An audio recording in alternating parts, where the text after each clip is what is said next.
We should probably talk about it a little bit. Sure. All right, we should talk about Origins a little bit. Now that we're live, we can, well, we don't have to talk about that right away. It's Barry's birthday, everybody!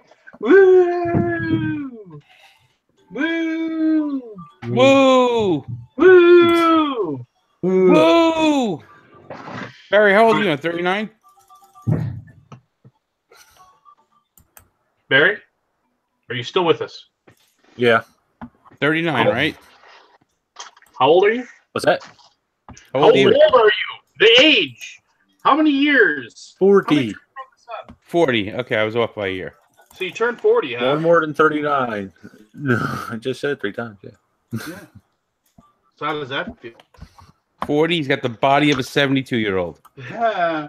Yes. Literally. Doesn't look Literally, like yes. Doesn't look like a day over 100. No, don't feel a day over 150. Well, that's good, I guess. Maybe. What'd you do for your birthday there, big guy? We went to the movies and What movie did you see? Infinity Wars. Okay. And went out to dinner and Jen brought a cake home and yeah. It was real quiet, low key. What'd you think of the Infinity Wars? I enjoyed it. I thought some other people were going to die than that actually did, but Spoilers! yeah. The way it played out, I just didn't care who did. Well, and just so didn't you know, because it like doesn't Richard matter. Ham does still watch these, and he's like, he actually messaged me about an offhand comment I said about a Marvel character in one of my videos, and he was like, "Did you just reveal a spoiler about Infinity Wars?" And I was like, "No, that was just like a offhand comment about superheroes." And he was just like, "Oh, I'm sorry." So, Richard, when you watch this, we're not going to talk anything more about Infinity Wars, so he can feel okay about watching this. So, there you go. Oh, it's all about Rado. All about Rado. Did he shave his beard off? Oh, he didn't have much of a beard anyway. No, like I think he's like clean shaven. I saw a picture of him at UK Games Expo. Maybe it was the lighting, but I didn't actually zoom in on it. But it looked like he had no facial hair. It was very odd looking Rado. Well, I've seen him clean shaven before. Yeah, I do. Yeah, like 1 or 2 times. Anyway, whatever.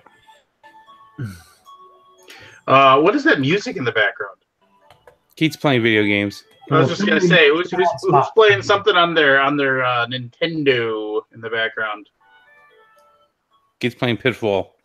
And there you go. Pitfall? I'm playing Stardew Valley.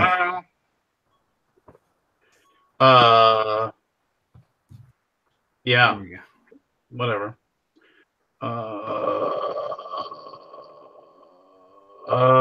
Yeah. Anyway, so,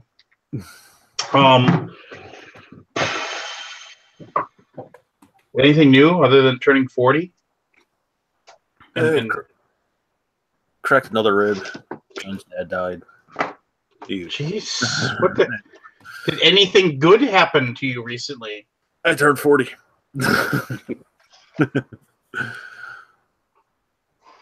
Huh. Well, I'm sorry that. Yeah, that sucks, man. Yeah, it was a rough couple of weeks. Yeah, is it one of those the hits keep on coming kind of weeks? Or you... Yeah, pretty much. Well, there you go. That sucks. Sorry, and well, hopefully things get better soon. Yep. Bah. I've really had not much going on. I guess I'm getting ready for Origins. I just heard that I don't have to spend a lot of time, if any, at the booth this year. So I guess that's, go me. I'll be able to. My whole purpose is going to be to wander around and get people to play Emperor's Choice. So. What's Emperor's Choice?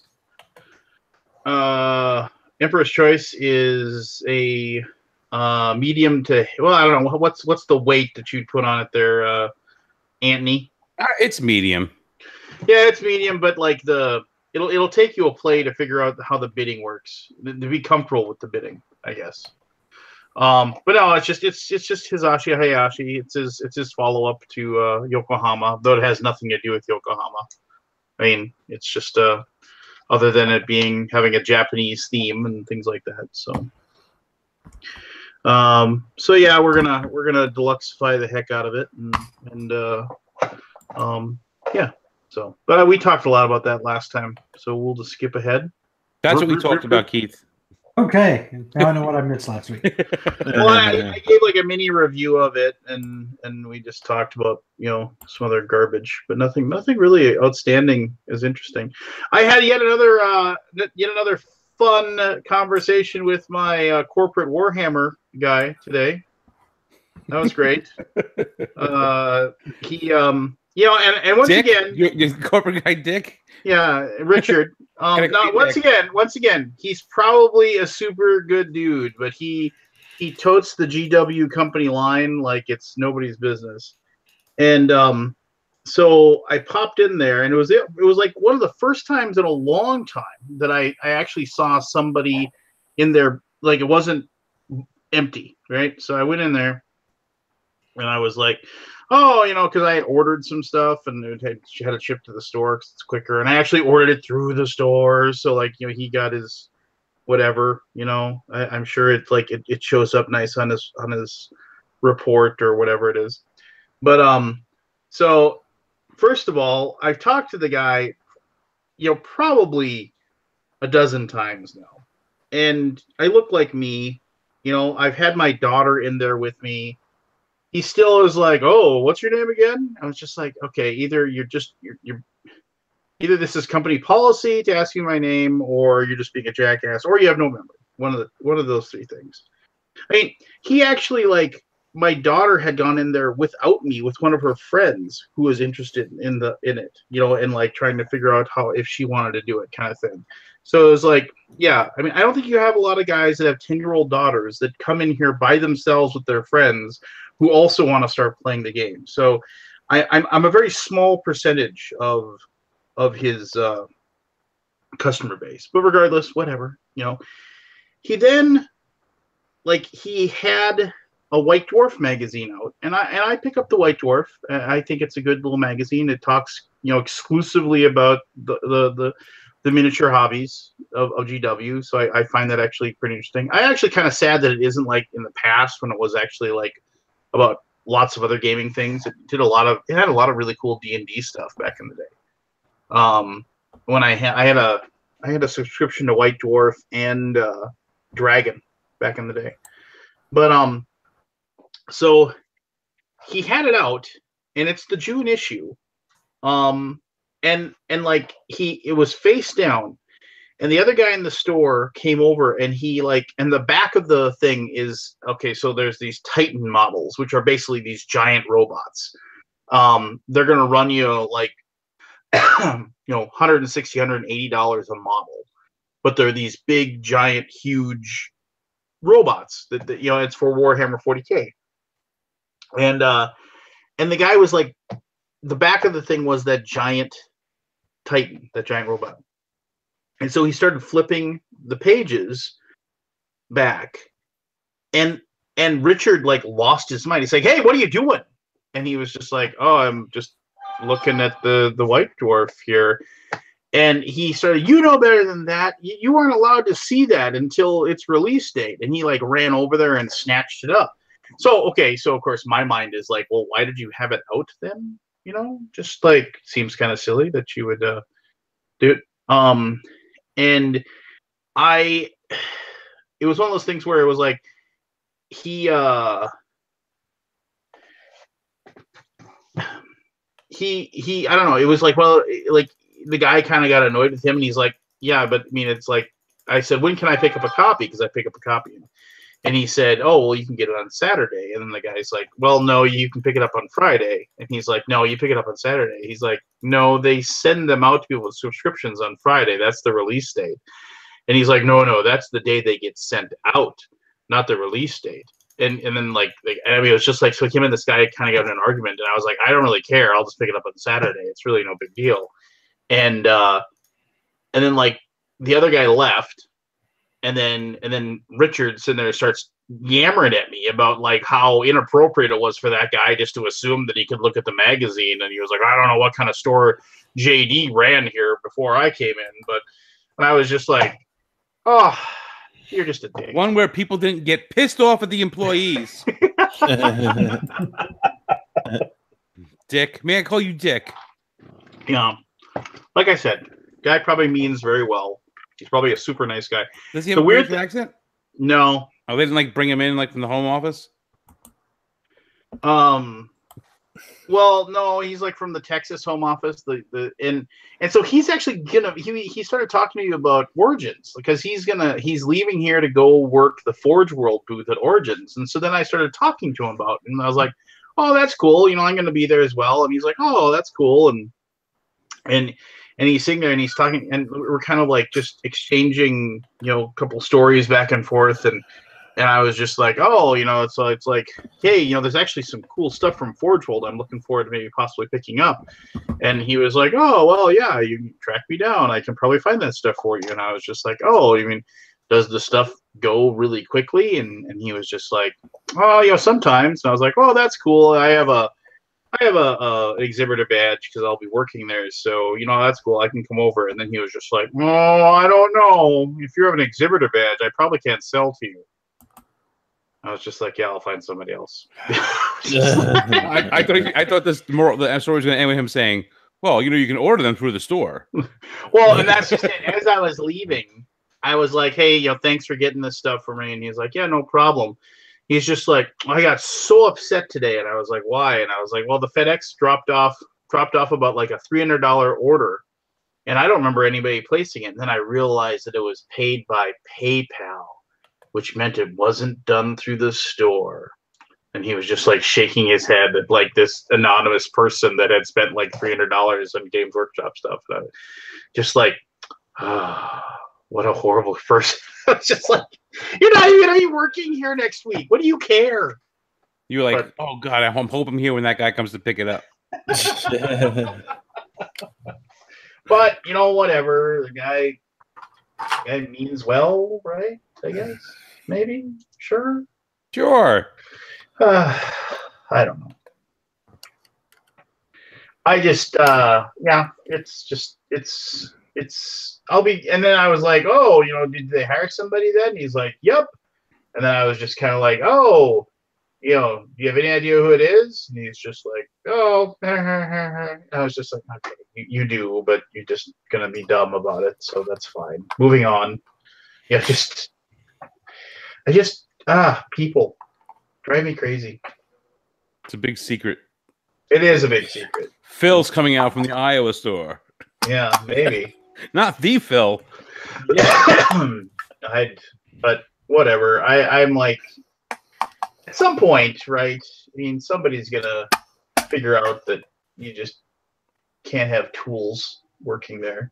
So, but I don't know. Maybe not. So enough complaining about my weirdo guy that I dealt with. Anybody else got anything new going on? Any excitement? I have no excitement. My car. That's my excitement. I saw that. Nothing news happened since I talked yesterday. Yes, I know. So yeah, so you just nothing special. You know, see, we got we got Origins, and it's just I'm ready for Origins. That's what I am. I'm ready to escape work. I'm ready to go play some damn games. Ready to see those of you assholes that are going to be there. Yeah, I mean, it's going to be cool to be there and play games again. And I'm looking forward to that as well. But I'm also, it's just kind of like, I don't know. Origins just seems like one, and we'll probably get into this, but there's nothing. There's no games that seem even slightly interesting to me. I mean, nothing that I feel like I have to pick up there that I couldn't wait and, get, later when I can get a discount online and stuff like that. Nothing that I want to run in a nerd herd to get pissed off trying to get early, right? Nothing. Yeah, I mean, the only thing that I'm interested in really is to go to the Forge World booth and get like the minis from Forge World that normally you have to pay shipping to get from the UK. So it's just like, oh, well, they'll have stuff there that like I normally can't pick up somewhere else. And it's very possible that they may have the new Age of Sigmar rules box set because it comes out in the end of the month, but maybe they'll have copies of it there. So those are like the only things I really care about. I mean, that I'm all really jonesing for. I mean, is there a Origins release geek list? I'm sure we have. Yes, I have it up. Aldi's got the preview up. Yeah. That's had, yeah. Do we want to filter just the for sale stuff, or? Well, Yeah, I mean, let's do it both ways. Let's do for sale first and then the other. All right. So wait a minute. I don't even have the link for that. Where is It's right on the front page of Board Game Geek. On the top right. You're the top right. Right above the news. Grouponed it. There's even some new stuff added in the past few minutes from Harry's Games. Wow. Cryptozoic Games. Top right convention. Oh, it's just this little tiny banner. He should probably do a better job at this. It's not that tiny. Hey, there's a new Rick and Morty game for sale. All right, hold on. There's a bunch of new stuff just added this evening. So, hey, TMG finally put their shit in there.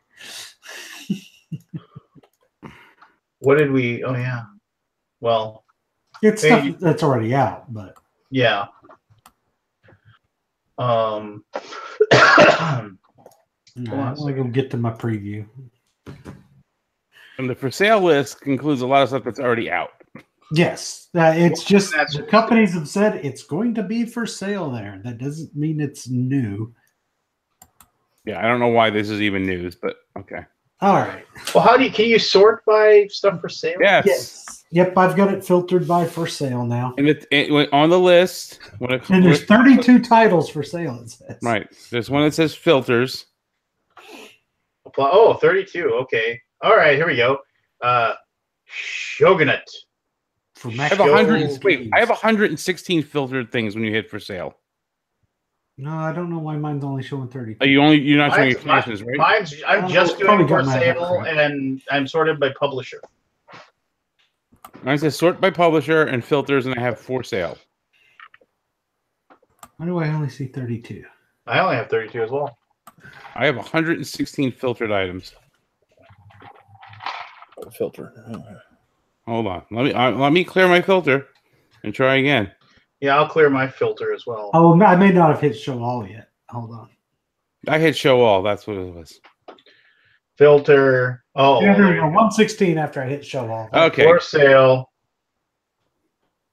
Yep. Hold on. All right. Hold on. Now we know what we're talking about. Apply the filters. And then where's the show all?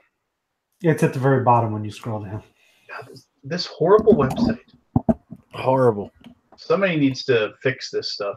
They don't have any money to put into the website. I know. It's just, but all right. Well, I'll let somebody else go through it all, and I'll give you my opinions. Here we go. We're going in alphabetical order by publisher because I'm not sorting it again. That's the way I've got it set too. That way we can take turns. Okay, first one. Action Phase Games has Shogunate, the English second edition, for sale. I know nothing of this game. Looks like a card game. Minimum 3 players. I'm out. Yeah. It's a card game. It's got deduction. I'm sure it's like some sort of hidden. It's like some sort of a. Well, I don't know. I mean, I hate to give guesses without knowing anything about it. Do anybody know anything about it? No. I do know that this players loyal to 2 clans. Your goal is to use your actions to manipulate the line of succession, such that the leaders of your clan earns the most honor. Sounds like it's like Guillotine and Samurai Showdown mixed together. I don't know. The designer Adrian Ezel is a very nice person. Oh, well then. Buy 7 copies. Well, go check it out at least. Well, go check out her game. You go check out the game. I'm not going to be there, dickhead. Yeah. So who's the bad person then? I'm just telling you go check out the game. I'm not telling you to buy it. Jesus friggin' Christ. We're professional.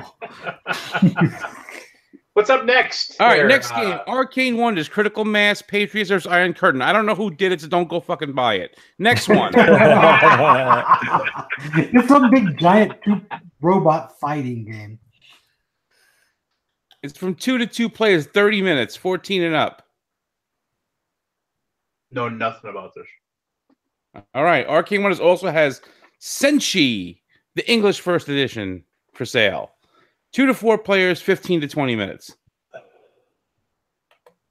It's abstract strategy set collection. I'm excited. I know you are. Okay, next one. Maybe this will probably get you going. So this is from Ares Games. Sword and Sorcery, Arcane Portal, English first edition, and a whole bunch of hero packs. Sword and Sorcery is a very good dungeon crawler board game. However, it never hits the table for me just because it just doesn't. I don't know. It just doesn't happen, which is too bad because it's really good.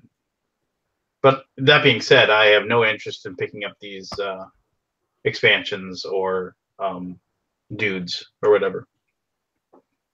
All right. Well, no. I just why would I pick up a bunch of stuff for a game that I'm never gonna find the time to play?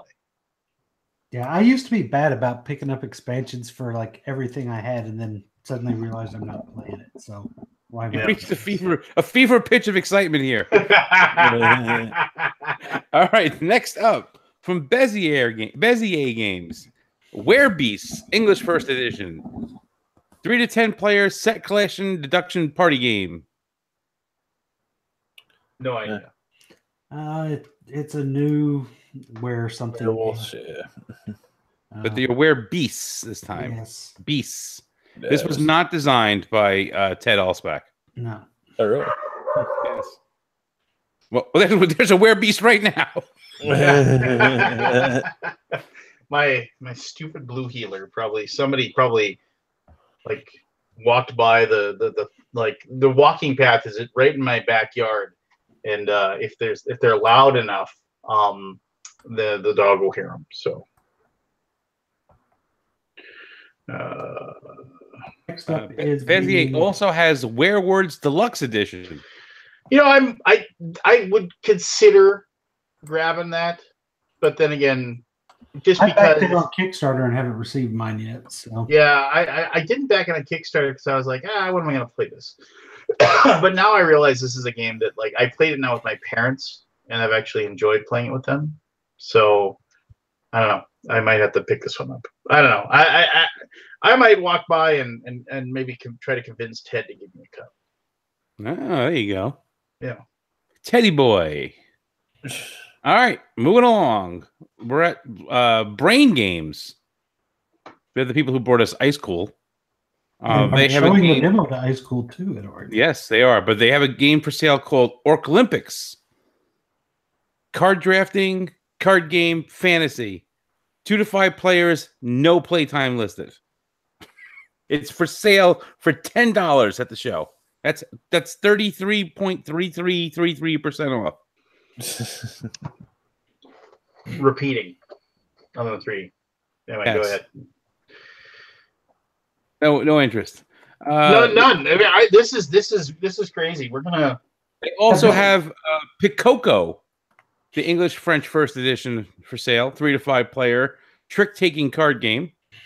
That's $5 off the MSRP. Mm-hmm.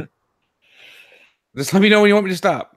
No, you keep going. They also have Pyramid of the Penguin, like penguin and queen mixed together.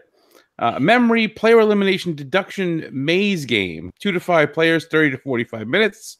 And it's no discount on that one. I see you're all excited. Yeah. All right. Moving along. Calliope Games. A bunch of expansions for little games. Yeah, Yeah, they have an they're expansion for expansions. Capital City, an expansion for Dicey Peaks, expansion for Hive Mind. for Menu Masters, for Roll For It, for Running with the Bulls, for Shutterbug, just a bunch of little expansions. All right, now we get to the first game of any interest. Yeah, now we finally get to a game that I'll probably buy. All right, and this is from Capstone. Cool. Capstone Games will have for sale Carthago. Now, correct me if I'm wrong. Wasn't Carthago originally published by Iron Games? Correct.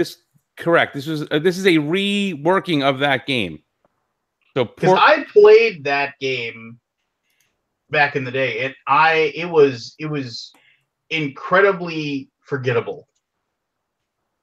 Yeah, the original game was Porto Carthago, the game that has the cover that looks like it's a Queen game, but it's not. Yeah, and I played that, and I either owned a copy or I traded for a copy. It was eminently forgettable.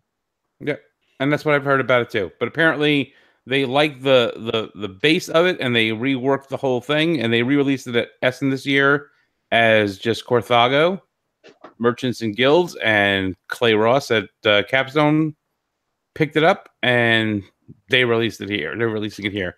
They did have a pre-order, and people who did the pre-order are just getting their copies now, but it will be for sale for the first time to everybody else at Origins. Somebody seriously needs to, like, as far as Iron Games go, somebody needs to take Peloponnese and put all of the Peloponnese stuff into one package and sell it as like a deluxe box. Well, because Peloponnese was a very good game. Don't think that's not happening. I've heard that they're actually doing it themselves. What, Iron Games are? Iron Games, or someone who was from Iron Games who's starting a new thing, and they're going to take all the Peloponnese and make a Peloponnese big box with everything. Because Iron Games was a great bidding game that was very cruel to you. You know, like it was like a bidding game of In the Year of the Dragon kind of thing going on. Anyway, moving on. Hey, Carthago, maybe it'll be great, but I think this will go down the path of, hey, it's another Euro that you'll play 3 times and then never play again, which is fine. You know, if you're willing to spend $40 on that for that purpose, then you should. It appeals to people that like multi-use card games because that's mostly what it is. Yes. Are we ready? Moving on. All right, Cryptozoic Entertainment. He's just another. Yep, not just put up today. Another crossover pack for the DC Comics deck building game. Can't believe people are still playing that thing. The game's so horrible. Then they also have GKR Heavy Hitters English First Edition will be for sale. I did a video for that 1,000 years ago. It feels like that took forever to get that thing out to backers. Here we go. Here's my review from about a year and a half ago. Yeah. Action, movement, programming, area control, area influence, miniatures, modern warfare. 1 to 4 players, 60 to 120 minutes. MSRP $150. Yeah, there's 2 giant boxes of it sitting in my local game store. They must have backed it on the Kickstarter level, and they're still sitting there. I saw the game shop ingredient sitting there, and I picked up boxes. What the hell is this? I'm like, this looks stupid, and I walked away. Well, okay, so I don't have the best memory of the game, but I do remember like them never asking for their giant demo copy back. So after I held on to it for a year, I ditched it. Like I threw it all except for the giant robot miniatures, and I gave those to my son, and like he played with them until like I think he broke them or something. But if I remember right, it's like the guys are fighting, but it's like the theme of it was you're fighting in an old, like basically in a metropolis that has like it's post-apocalyptic, so that none of the buildings have anything in them, and so you're actually able to like smash the buildings up, and you actually like you tag the buildings with like your color code or something like that. And so it's basically kind of like an area control.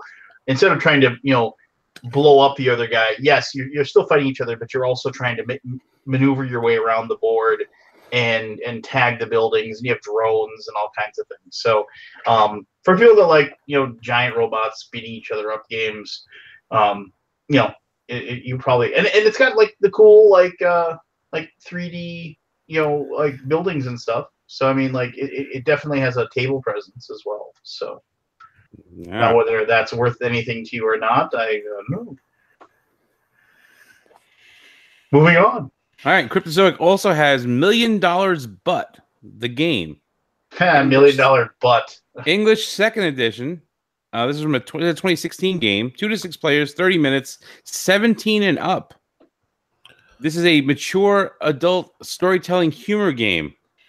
This is a game that kind of poses the question, you get $1 million, but every time you see a store having a sale, you poop your pants a little bit. And the best part of the game occurs when everyone debates the scenario that has been presented to the judge. Does it include online sales or just in-person sales? How much poop are we talking about? A rabbit pellet or an uncontrollable amount? And hilarity ensues. Oh, yes. $1 million. I'm reading some sample cards.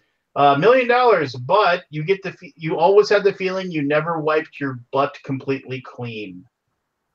$1 million. $1 million, but you must twerk in the face of the nearest stranger. Ah, yes. $1 million, but you have to convince someone to switch underwear with you, and then you have to wear theirs. Exciting.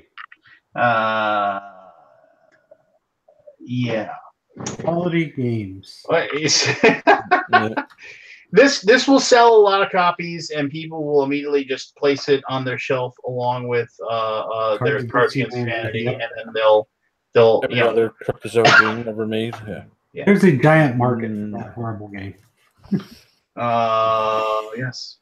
Up next, Rick and Morty, the Ricks Must Be Crazy multiverse game. 2 to 4 players, 30 to 45 minutes, 17 and up.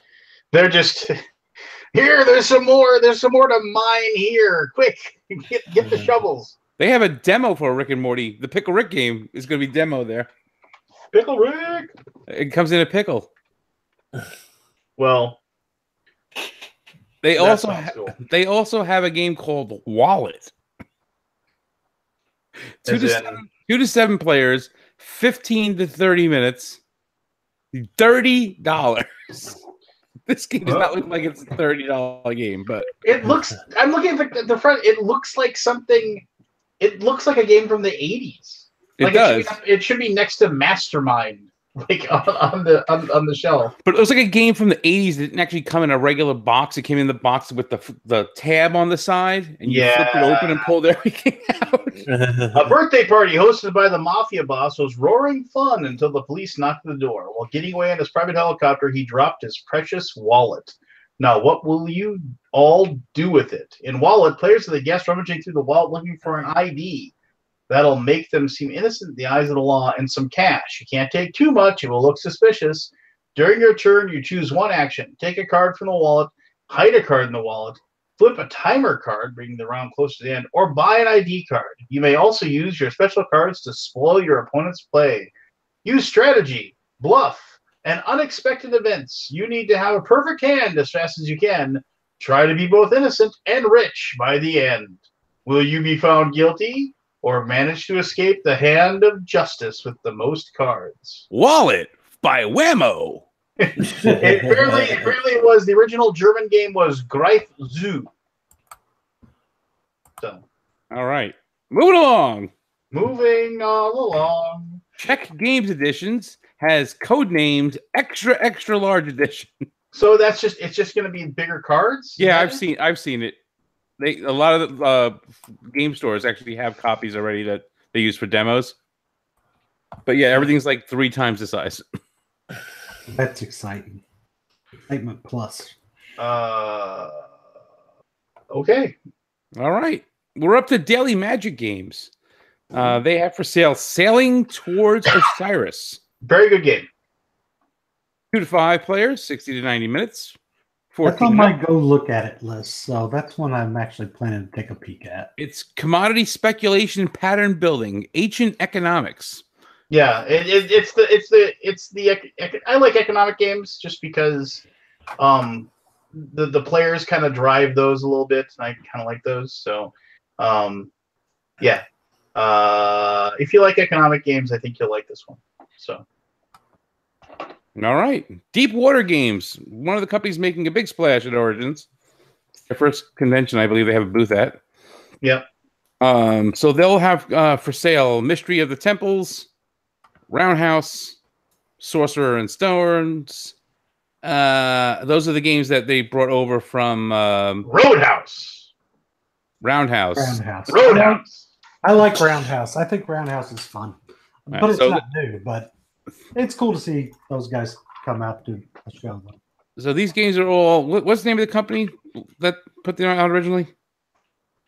Same one that did the Hamajakori and Emperor S4. Yeah, Emperor S4. So these are all the Emperor S4 games that were hard to get here. You had to import. Now the Deep Water Games is bringing them pretty much all of them over.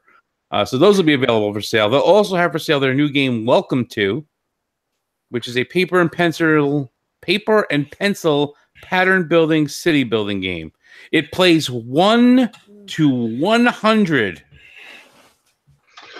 That's what I'm interested in having, but also it's like I could probably just wait. Well, there's only 25 copies each day available. So. Well, yeah, but I mean, they're going to be like for sale, like you know what I mean? Like it isn't like they're going to. They didn't only make 100 copies. Oh, right? No, yes. So they flew in 100 copies for it. Do I just wait and But it's only $25, so that's like on my. If I happen to be walking by and they have a copy, I'll buy one. But otherwise, I'm not really worried about it. Yep. So they have 100 copies per sale, 25 each day, on top of anyone who pre-ordered already for Pickup at Origins. So if you pre-ordered it already, it's not part of those 25 per day. All right. Here we go. Big game coming up. Devious Weasel Games, or friend Jim Felly, is releasing Dua, The Lesser Houses. It's a hand management, take that bluffing deduction game. No, it's not. It's a deduction game. As he leaps through. This is a 4 to 6 player game. Plays in about 30 minutes, 14 and up, $25 MSRP. I'm pretty sure it's a social deduction game. No, it's not. Yes, it is, because it's Jim. Stop. Never. Leave Jim alone. He's not even here to defend himself. I know. I hope the sequel, Rude, the Greater Houses, comes out soon. All right, we ready to move on? Moving on to Devere. Okay. Devere has a game coming called, it's an old game, Dungeon Raiders. This is the English 3rd edition from 2011, 3 to 5 players, 20 to 60 minutes, hand management, player elimination, adventure bluffing. That's $20 if you're interested in that one. Moving on. They also have a game called Gretchnins, which is a Games Workshop Warhammer game. Yes. Dice rolling, player elimination, card game, racing. 2 to 4 players, $35. 20 plays in 20 minutes. I know you're all excited. Okay, here we go. Elf Creek Games has a game called End of the Trail, which I've never heard of this company before. I actually did a preview for this on the podcast. This is actually a little fun little game. But what's more interesting about them is they are re-releasing Atlantis Rising, which they'll have for demo there. I never liked Atlantis Rising. You know why? Because I beat it the first time I played it, and you shouldn't be able to do that. How many people did you play with? 4. Yeah, play with 3. So if I have the right number, of people, then it's good. No, game. Here's the problem with the game. The game plays 1 to 6, and I tried to convince them to take the 6 off the box, because when you have 6 players, it becomes procedural, because each person in the game plays one of the characters who's good at something, and if all 6 people are playing, that means all 6 characters are in the game. So basically, you just do what your character is good at, and that's it. When you play 3, yes, you're good at something, but there's other things that have to get done that nobody's good at. Hmm. Yeah. Anyway, Hand of the Trail. It's cute. It's a cute game. It's kind of cool. Cute game. Why don't you shut the fuck up? Wow. Pooped in your Cheerios today. You did. Oh. Evil Hat Productions has Greedy Dragons, the multilingual first edition, area control, area influence, partnership, card game deduction, 2 to 6 players, 15 to 30 minutes, 8+, $13 MSRP. Nah. That is less than $1 a minute.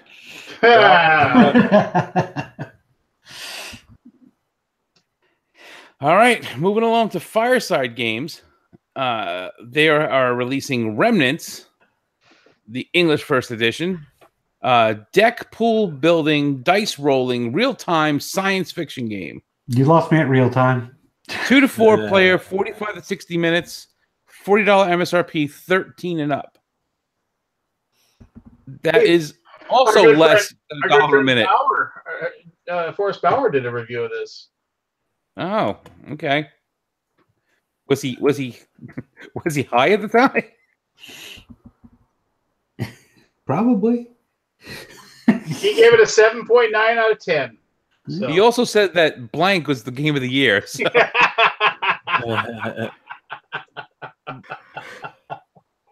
Oh, goodness.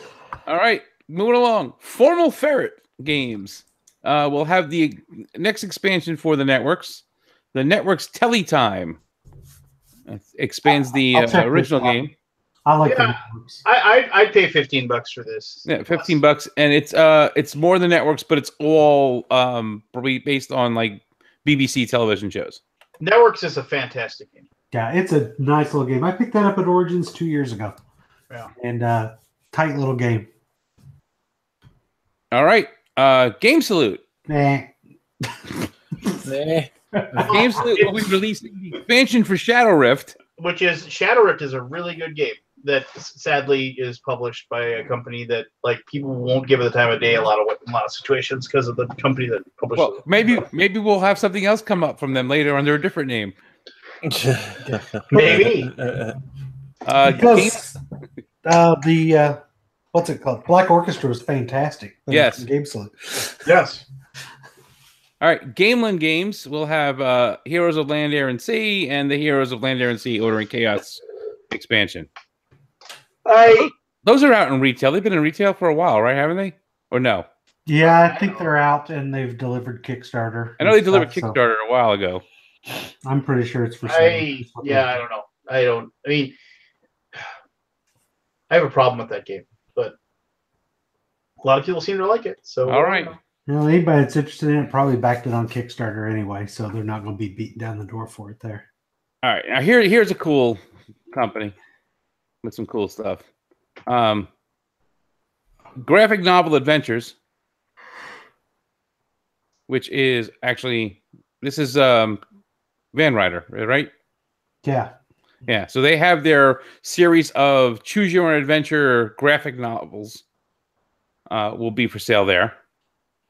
Various different themes, and I've heard good things about the people who got to play the demos of it. So they've delivered to the Kickstarter. I backed this on the Kickstarter. The Kickstarter got the full complement, so I'll just wait for these to show up at my house. Okay. Then we go to Green Couch Games, which will have Before the Earth Explodes. Rock, paper, scissors, simultaneous action selection science fiction game. 2-player game, 20 to 30 minutes, 13 and up. That will be available. I have a copy of this, and it's fine. All right.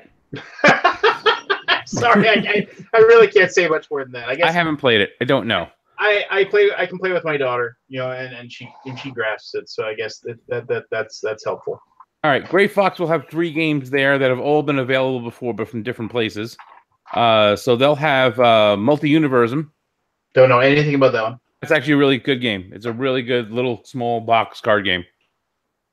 It's got card drafting, so this was made by the guys from Poland Boards and Dice originally, and Gray Fox signed on a bunch of their games, including Super Hot, the card game, which will also be for sale. I love that computer game.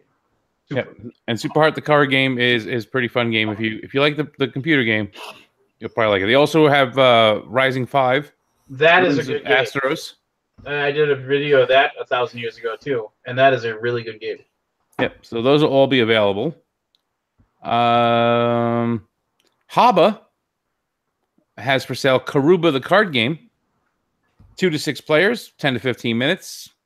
Pattern building, simultaneous action selection, adventure card game. I'll look at it. I kind of like Karuba. Yeah, I didn't love it, but I thought it was an entertaining game. All right. Happy Harpy Games. Oh, I just want to say who? Happy Harpy Games has for sale Robot Rise. I mean, the box cover looks like a child drew it. So English first edition. I thought I had heard of this before, but apparently I haven't. So. Yeah, it's the hand management set collection card game science fiction. 15 to 30 minutes, $19 MSRP. I'm going to take that game too. So if you play that game too fast, it's not $1 a minute, but otherwise. It's a Kickstarter game, apparently. Yep. Homo Sapien Lab has dice fishing, roll and catch. You are a vagabond fisherman. You have easily won countless fishing competitions so far, but this one seems a bit different. You feel the presence of some powerful competitors. Who is the one to beat all the rivals and become the Lord of the Angler? I love the way the publisher summaries in Japanese. Yes. They are from Japan. Yeah, no, TMG's done a lot of stuff with Homo Sapiens. We worked with them in a lot of games. And I played this, and it was a while ago, but I remember enjoying it. But that was, like I said, I think I played a demo of this when I was in Japan, which is like 2 years ago now. Yep, the game came out in 2016 in Japan. There you go. I think I actually played this at Tokyo Game Market, and there were between the 3 other guys I was playing with, they knew enough English between the 3 of them to teach me how to play. So, all right, now we're gonna move on to Yellow. And it's not a knock on them whatsoever because I knew zero Japanese. No one said that it was a knock. I know. I didn't want anybody. Why are you getting so defensive? I didn't want somebody listening to this to say, "Oh, look, he's a jackass." Okay. But you're a jackass anyway. You are a jackass, yeah. Oh, Everybody all right. said it. So Yellow has the game with the longest title available for sale, The Legend of the Cherry Tree That Blossoms Every 10 Years. The game lasts 20 minutes. So Press Your Luck set collection, 2 to 4 player, 20-minute, 8 and over, MSRP $20. And they also have Raids, which I've never heard anything about. 2 to 4 player, 40-minute, 10 and up, $40 MSRP. Well, the designers, I know the designers of Raids. Yeah, Matthew Dunstan. I mean, we worked. TMG's worked with them, and he may help. He was one of the designers of Pioneer Days, which is available now from Tasty Minstrel Games. Still waiting on my copy. Really? You haven't gotten yours? You can send it to me. I most certainly did. I didn't get one. Well, I'll give you one at Origins. I won't be there. So yeah, it's both the designers of Elysium did this. Yes. And well, I mean, and it's Viking themed, but I'm like, whatever. I'm just gonna take a look here at the board. I don't know. Looks kind of interesting. Kind of bebop around the board. It just didn't grab me from the name. So. Well, yeah, it's kind of like Raids. Okay. Okay, that doesn't draw me in. No, I agree. Okay, well, carry on, MC. All right, next one is from Jelly Bean Games, The Lady and the Tiger. Auction bidding, card drafting, bluffing card game, 1 to 6 players. How do you have a 1-player auction bidding game? I don't know. 15 to 20 minutes, 6.5. So that's gotta be the old story of does the lady and the tiger, like you had to pick the one door. So And it's then- 5 different games in one box. So, Oh, okay. There you go. So Moving there is a on. solo game in the box plus a 2-player game and a 2 to 6, a 2 to 4, and another 2-player. Can I just say something really quick here? So whenever there's that, it's got 7 different games in this one box. That means that none of them were good enough to sell the game by itself. That's what that tells me. I mean, they're just very small games, right? I think it's 7 games you can play with the same components that come in the box. Probably. That would be my guess. It's like Stonehenge, but without the big names. probably just as good. Yeah. They have an excuse. They don't have all the big names. All right. Keymaster Games has a game called Caper, which originally was listed as just for demo, but they are bringing in 200 copies.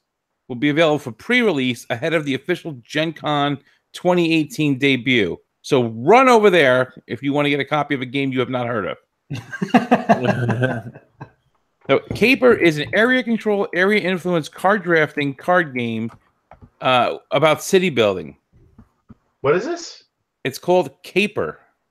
Why am I not seeing that on my list? Because it's listed as availability as demo, but they actually updated it to say there's 200 copies will be available. And it's from what Keymaster Games.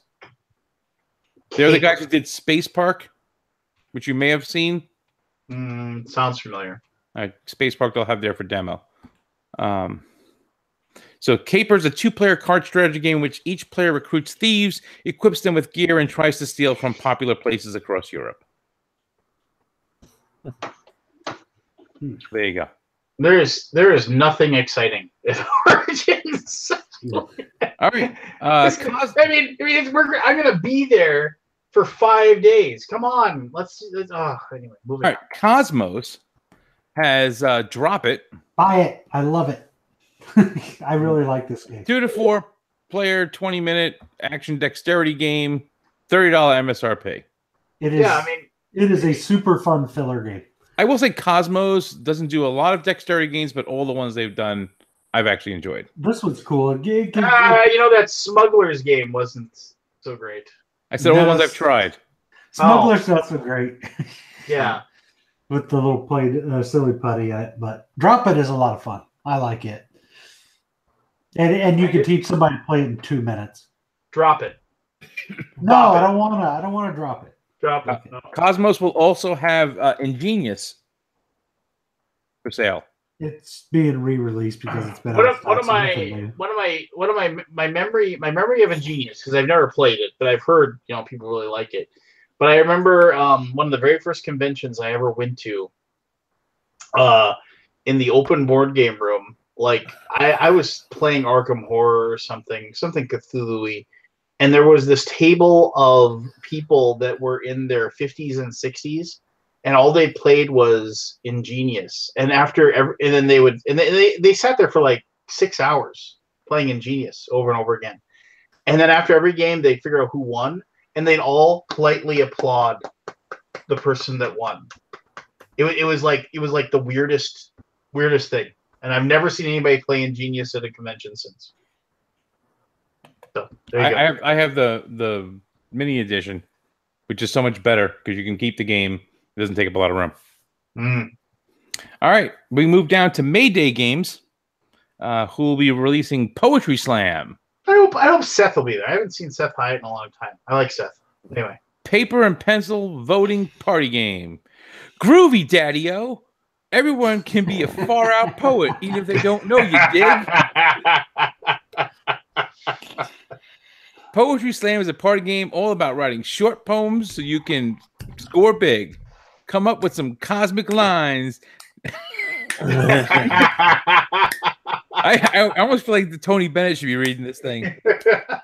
Come up with some cosmic lines, and you'll find everyone snapping their fingers to the rhymes. Not only that, you got to be fast coming up with rhymes since everyone is playing. I just have a feeling you're going to open the box. There's going to be a sand timer, a pencil, and a pad of blank paper, and that's it. If someone else finishes and a beret. So come on, grab a pen and start slamming. Description from the publisher. Like someone else like, out of nowhere would just come up with that description. All right. Poetry Slam, is that your kind of thing? No? Okay, moving on. North Star Games will have Funky Chicken. It's Happy Salmon. Move on. And Monster Mash. I like the monster. The monster looks cool. That one's pattern That recognition. is a dice rolling pattern recognition children's party game. That comes in a little monster. And then they diverged drastically into Warsaw, City of Ruin, formerly known as Capitals. Is it really? Yes. Really? Oh. Yes, this is the game Capitals that was done By 2 years ago? Mercury Games. Capital with no S. Was it Capital or Capitals? No, Capital. It was Mercury Games, right? I believe so. And this is like a remake of Capital? Pretty much, yeah. Grana is the company in Poland that did the original one. But yeah, they'll have that there, redone version of the game. All right, moving along. Let me know when you want me to stop. Keep going. Well, I mean, this through is it. pretty Just go exciting, but Pandasaurus will have the mind, which will sell out. That will sell. That'll be a big game there. you know, everyone's telling me this is so amazing, but I just like I don't know. I just I don't know. I don't know that it's amazing. It looks like pure luck, but I mean, there's strategy to it. I think you'll move into a group think, and you'll get your unwritten rules and end up cheating without meaning to cheat. But it's a decent little game, I guess. I don't know, but it will be popular. All right, we move on to Pencil First Games, LLC. Eduardo. And Nice they will have Legendary Creatures. Card drafting, hand management, fantasy game, 2 to 4 players, 60 to 120 minutes, 13 plus. That's good stuff. $50 MSRP. My daughter and I enjoyed that one. Well, okay. And they also have Sunset Over Water, a grid movement set collection card game that is it's environmentally themed. It's in the category environmental. What the hell kind of category is that, Ollie? Environmental. And I think, if I remember correctly, like Steve Finn of it's Steve Finn, Eduardo Baroff, and Keith Mateka. I can't remember how to pronounce Keith's name. Yeah. Okay. Did it. So yeah. Looks cute. Looks nice. I don't know. Anyway, Phalanx will have Hannibal and Hamilcar available. I'm more excited to see if they have a U-Boot demo, so I can just take a look at the game. Not listed. They may have one, but it's just not listed. So that's 2 player game, 40 to 200 minutes, 12 40 plus. to 200. It depends on the scenario you're playing. Yeah. Area control, area influence, campaign, battle card driven, ancient card game.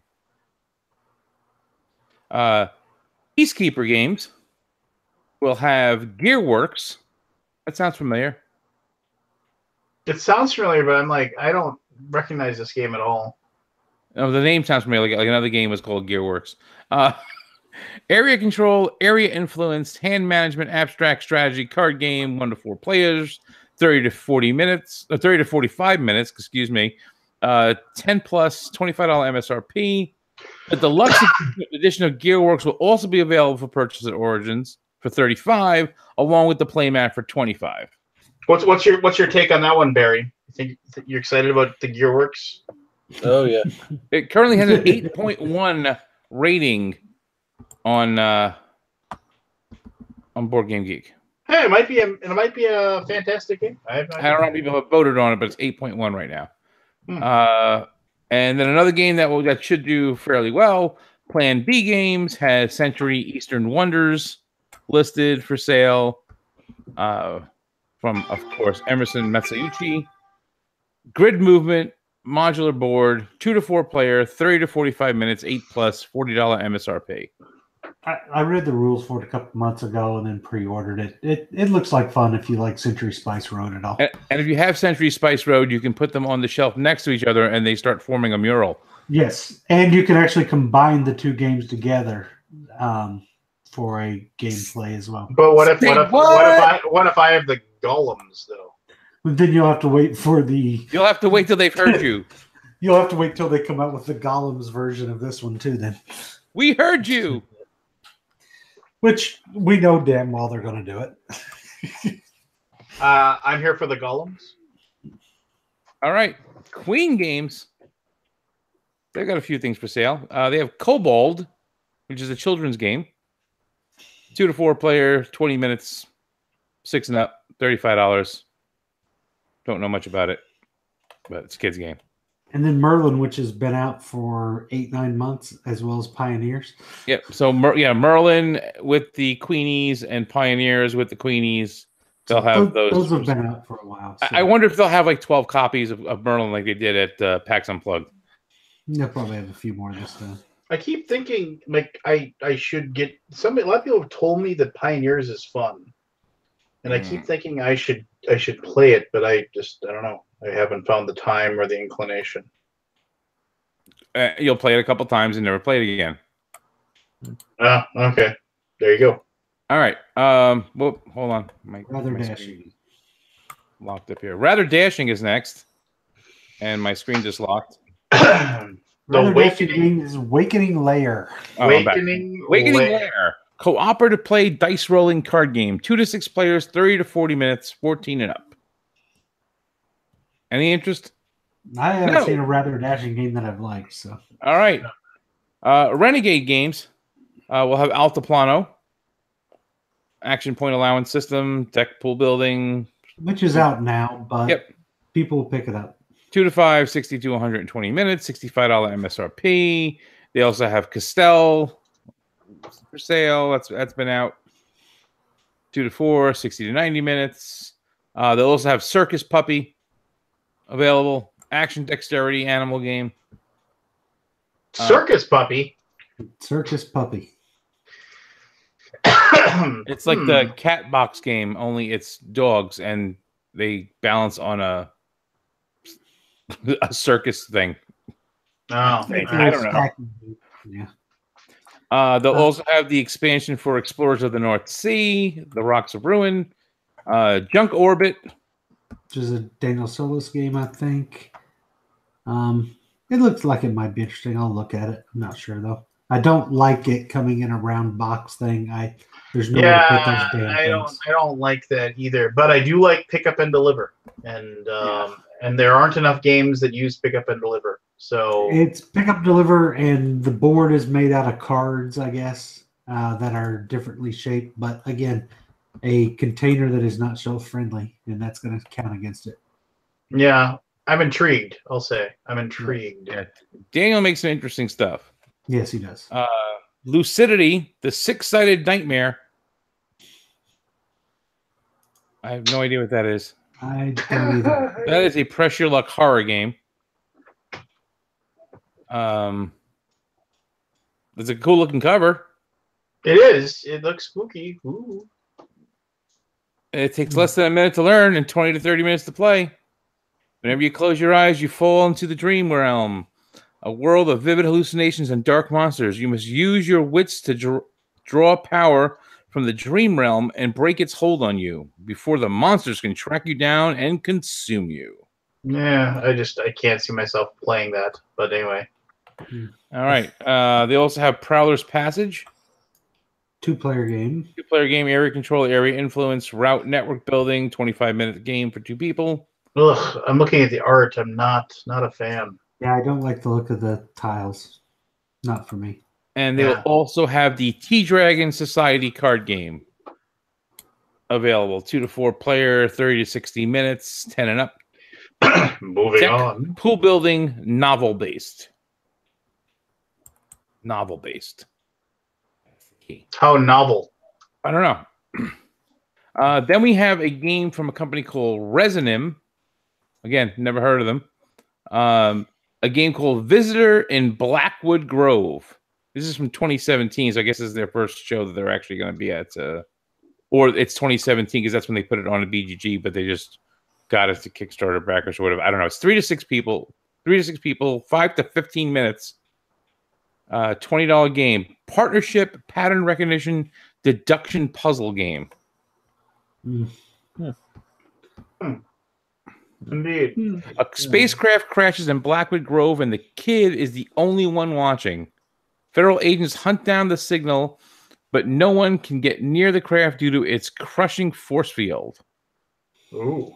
Why can some objects pass through it, but others are repelled? Hiding in the craft, the visitor hopes the kid can figure out the rule before the agent and help it escape. The agents want to dissect the visitor and keep the ship. I heard about this at some point. I don't know. It's a 2 versus many game. So someone places the visitor and someone places the kid, and then everybody else from 1 to 4 other people play the federal agents. So I guess you're trying to pass information without the government agents figuring out what it is, the information you're giving. Oh, all right. The kid and the visitor are on a team. If the visitor makes a rule that's too easy, the agents will solve it first and will lose. If the visitor makes a rule too hard, nobody will be able to solve it and the agents will win. If the visitor makes the rule just right, the kid will figure it out before the agents and both the kid and the visitor win. So it's like the porridge, making the porridge just right. Yeah. All right. Rio Grande Games will have Beta Colony for sale. And it says the game is tentatively expected to be available at Origins. Oh, wait, that's a Matt and Ben game. That's a Matt and Ben game, yeah. Well, hell, that moved up my list as soon as I saw the designer. But I looked at the title, I went, who cares? But then I saw Matt and Ben, and I love Matt and Ben stuff. Yeah. Area control, area influence, dice rolling, roll dash spin and move game. I've heard good things about this game from Kevin, my co-host, who has actually played it with them a bunch of times while they were working on it. So it has a unique rondelle mechanism. Dice plus the rondelle are used together.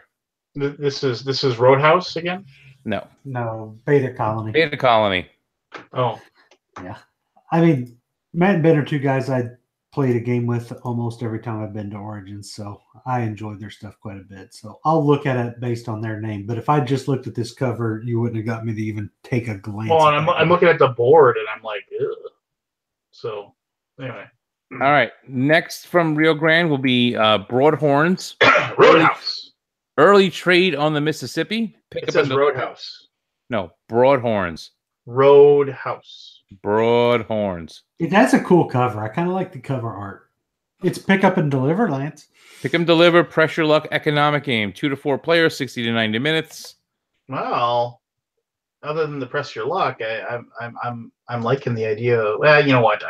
I'll play it once and I'll never play it again. So there's no reason for me to buy it. And they also have Epoch, Early Inventors, Area Movement, Modular Board, Civilization Exploration. 1 to 4 players, 90 to 150 minutes. 12 and over.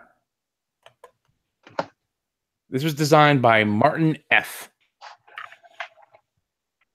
No last name. Mr. F. All right. Shoot Again Games. We'll have Bigfoot versus Yeti. Hand management set collection card game. 2 to 4 players, 30 to 60 minutes. Designed by Diane and Nick Sauer. That's by the Sours, yes. Yeah, 2 of the nicest people I ever meet. And I didn't realize one of the best things that I ever saw was like when they sent me one of these to do a review, and I did a review of it, and somebody was like, this looks like a mystery rummy game. It looks like the designers are just trying to steal mystery rummy. And then Nick chimed in, if you look, I was actually part of the group with Mike Fitzgerald that designed several editions of mystery rummy. Yeah, it's just kind of like that guy was like, oh, well, you stole it from yourself then. Oh. You bastard. Yeah, just like, But anyway, yeah, Diane and Nick are two like super cool people, and I mean, I like this stuff, but honestly, the best game they have is their pinball game. If you like pinball, they created I forget what it's called. It's like Pinball Showcase or something like that.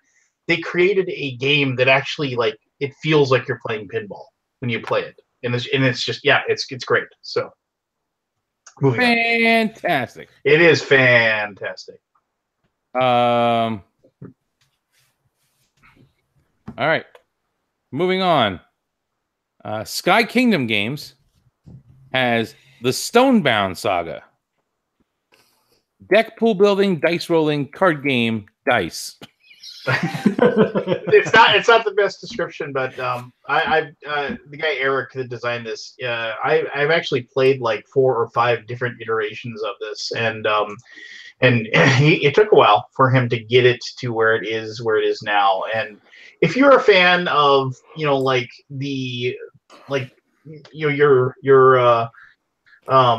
Thunderstones and things like that, and you like adding a little dice to it, go check it out.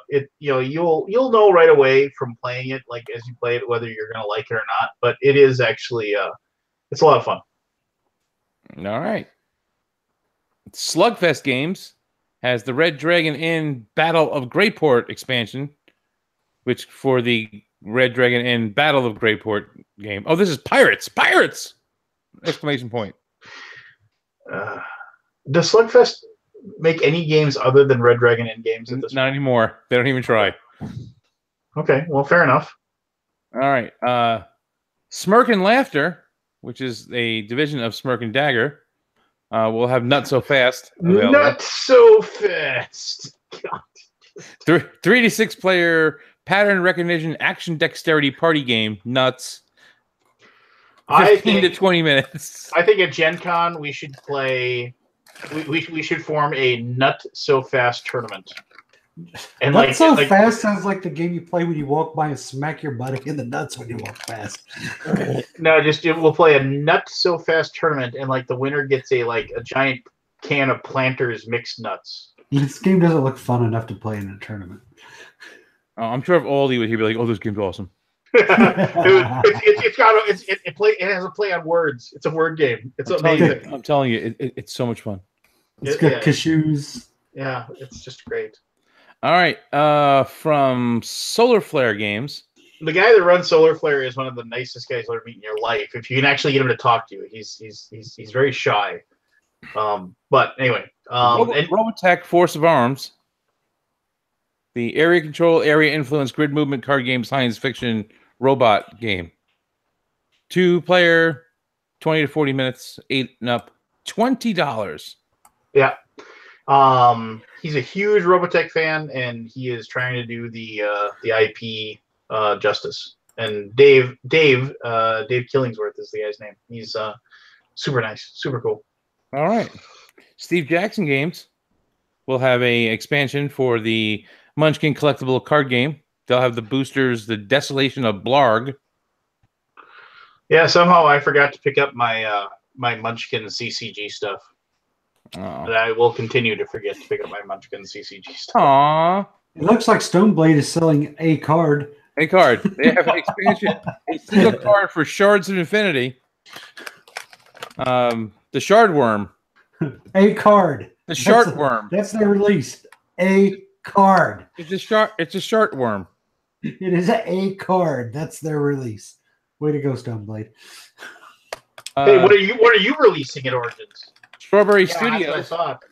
Strawberry Studios has a game called Scare It, which is a rock, paper, scissors, animals card game. Strawberry Studios is the children's division of NSKN Games. So they make cute little card games that they're actually pretty cool for kids.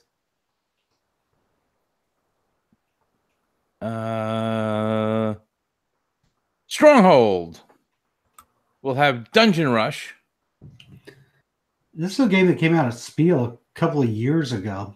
Yep. And I played it and didn't care for it. Yeah, set collection, variable player power, action, dexterity card game. This is one of those games that stop doing this, people. 2 to 5 players, 13 to 19 minute playtime. It's got 13 to 19. Yeah, it's very specific there. I would just like to say that all of these games are being published on the back of Terraforming Mars money. So, yeah. Oh, I mean, this is just bringing a European game over to the U.S. And it's okay. There's a market for this game. Some people will like it. It just wasn't my thing at all. It just did not do it for me. Speaking of games that no one's really going to care about, Gold Fever. Press Your Luck set collection, children's game, party game. 2 to 5 players, 10 to 15 minutes, 7+, $30 MSRP. That is $2 to $3 per minute for that one. It's just Press Your Luck pulling stones out of a bag. Those plastic gem things.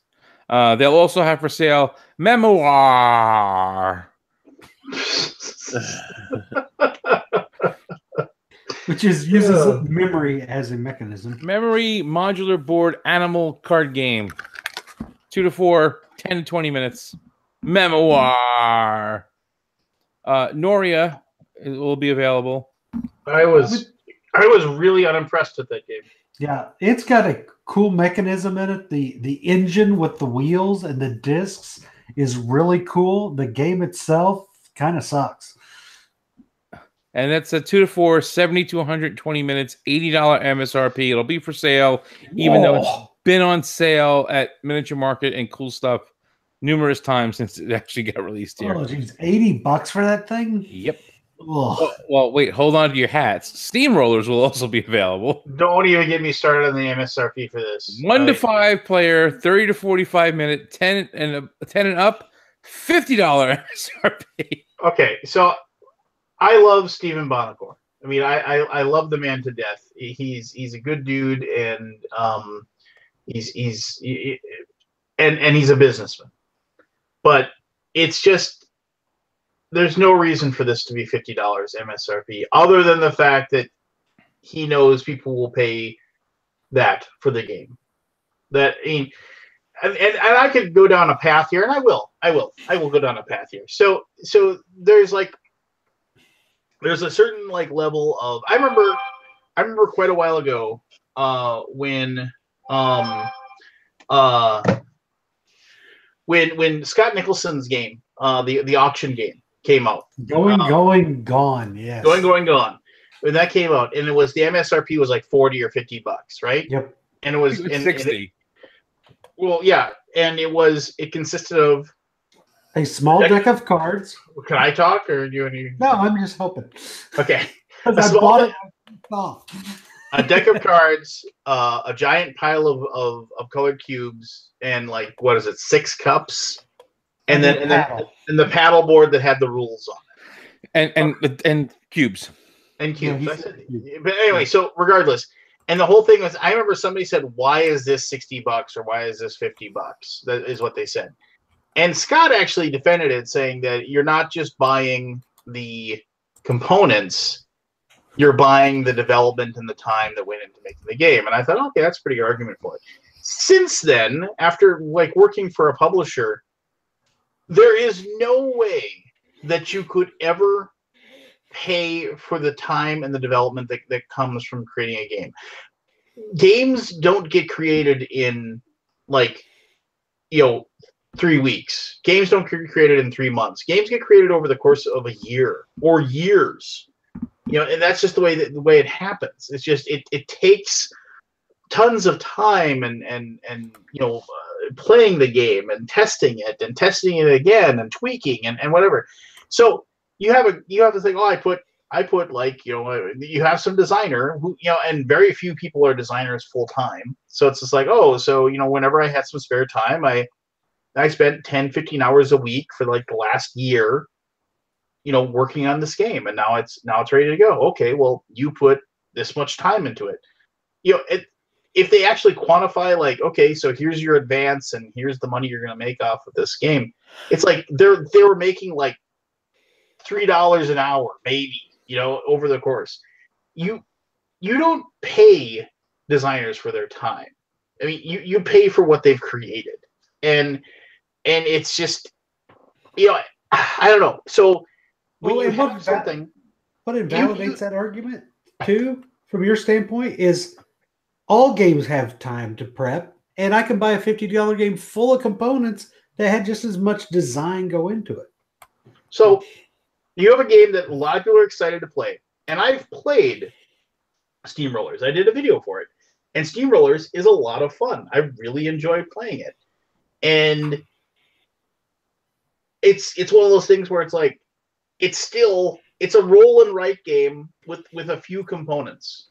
There's a board, there's a pad of paper, and and there's some dice, and but it doesn't have $50 worth of components inside of it. It doesn't, and I disagree with the MSRP on it. Now, I might be completely wrong. I have no idea, but I mean, this is something I would not pay $50 MSRP. I would, if I, yeah, and the people are already saying, it's just like in the Kickstarter, it was $35 to get the game through Kickstarter. And that looks about right. And, and they even said, what are the differences between the two editions? The box and the rule book are the only differences. Stronghold Edition has the Stronghold logo and English-only rules. And then people are like the Kickstarter version was $35, which is about right for the contents. The Stronghold Edition is ridiculously priced at $50. And they were like, the Kickstarter version was offered at a discount, as is customary. Well, maybe. I don't know. I mean, I can't make up the mind. I mean, and like I said, I love Steven to death, and I think, and I don't question business people that do business. I don't question like their decisions or whatever. I don't think he's out to gouge people or anything like that. I hope people don't take that way, or if Steven hears this, he doesn't think that I think ill of him. I think that he has to recognize the fact that people are going to be like, why would I, they're going to look at the back of the box and they're going to see what they're getting, and they're going to be saying, I can't see myself spending $50 on this. And I think that's fair. I think that's an extremely fair response to what's there.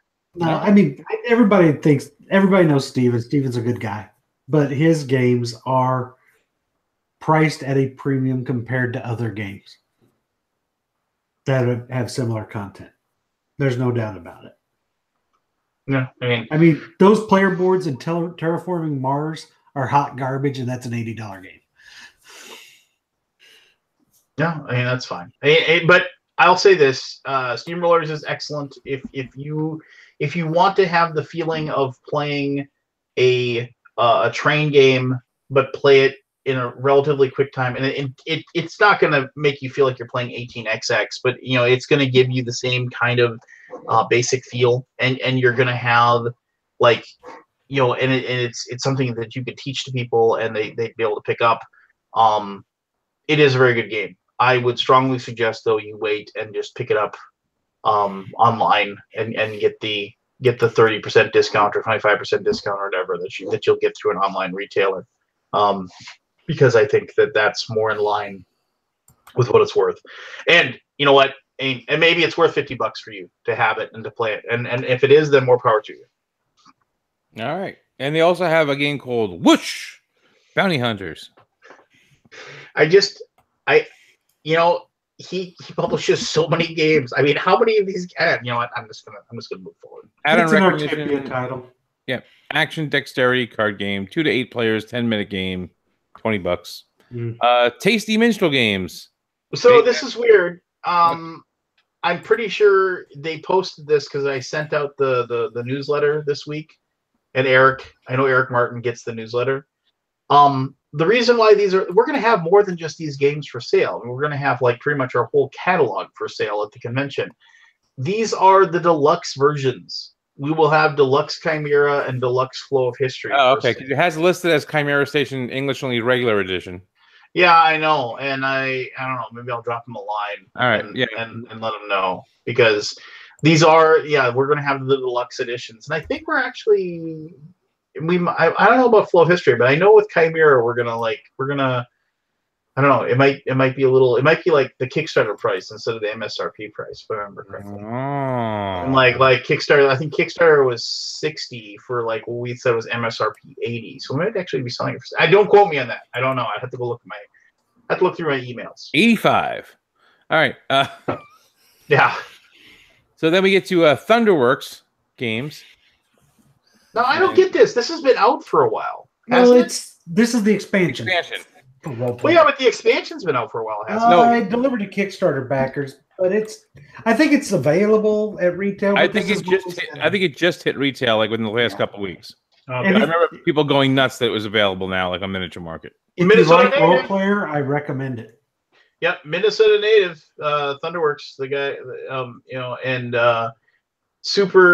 Keith is a super neat dude, nice dude, and Minnesota nice. So, yeah. And one of the designers of that game we talked about earlier. Yes, he is. There you go. Then we get down to Twin City Games, also from the Minnesota area.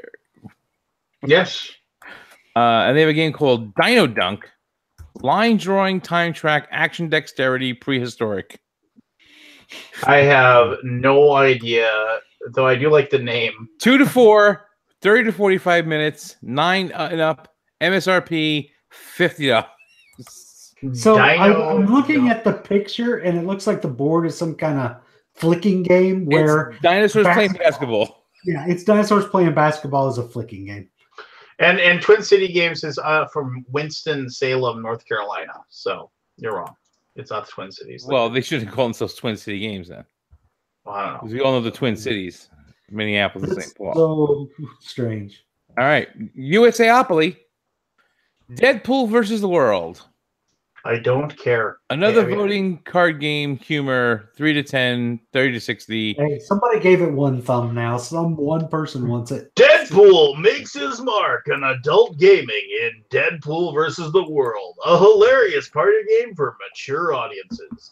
Featuring 100 custom illustrations of Deadpool in very strange and unsightly situations, players face off against their friends by filling in the blanks on caption cards to provide the most outrageous explanations of the murk-with-a-mouth's predicaments. The player who best describes Deadpool's compromising situations wins the game. From Whammo! They also have Thanos Rising, Avengers Infinity War. Which has been out forever. It's been out for a bit, yeah. So which is also has an MSRP of $50. Yeah, with a giant Thanos in it. Yeah. This is a good game. I when I saw it, I was like, I don't think so. And then I actually played it, and then I was like, oh, that was fun. All right. And last but not least, WizKids. Good, Zev, friend of the show. Has a whole bunch of stuff. They have Curio, The Lost Temple, a cooperative play ancient puzzle games. This is like a escape room type thing, right? No idea.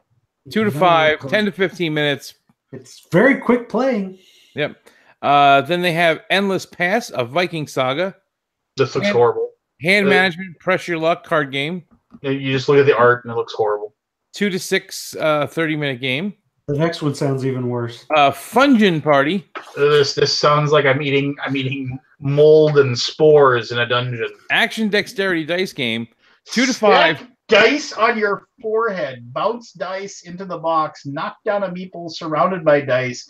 Balance a meeple on a stick. These and many more wacky quests await a traditional dungeon party in the non-traditional dungeon crawler Fungin Party. Sounds horrible.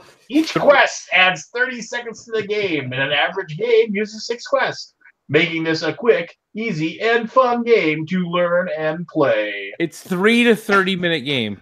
Oh, if it's 3 minutes, you pay $10 a minute because you'll never play it a second time. All right. They also have a game called Let Her Go. Oh, I see what they did there. Then they have the Magic the Gathering Heroes of... Oh, that's demo only. Oh, SEAL Team Fucks. Flicks. Flicks. It looks bad on the box. On the box, it says SEAL Team Fucks. It does. The L and the I are kind of running together. This game, I don't know anything that much about it other than it's a flicking co-op Modern warfare game. Yeah, area So at movement least it co-op sounds and play. unique. Action dexterity modern warfare game. 45 to 60 minutes. Yes, you're basically flicking your at targets. Yeah, This is it's got like 3D walls and shit. It's kind of interesting looking. I actually know the designer of this game. Yeah, that's no. 14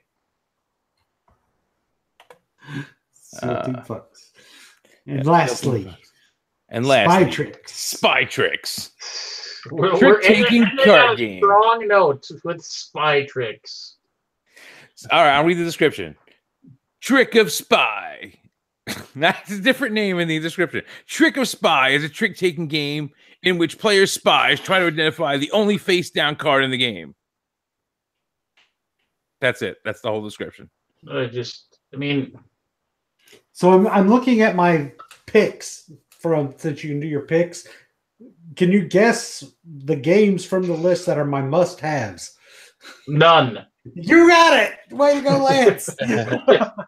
I've only got interesteds, no must-haves. Well, I mean, that's just it. It's like there's this. I mean, it's so weird. I mean, like last year at Origins, there was a lot of stuff. There was a ton of stuff that was like releasing there that was like worth being excited about. Wasn't. Yeah, there was. No, there was a handful. So, I mean, the big thing last year was Century Spice Road, which I'd pre-ordered, and I've already pre-ordered the new Century game.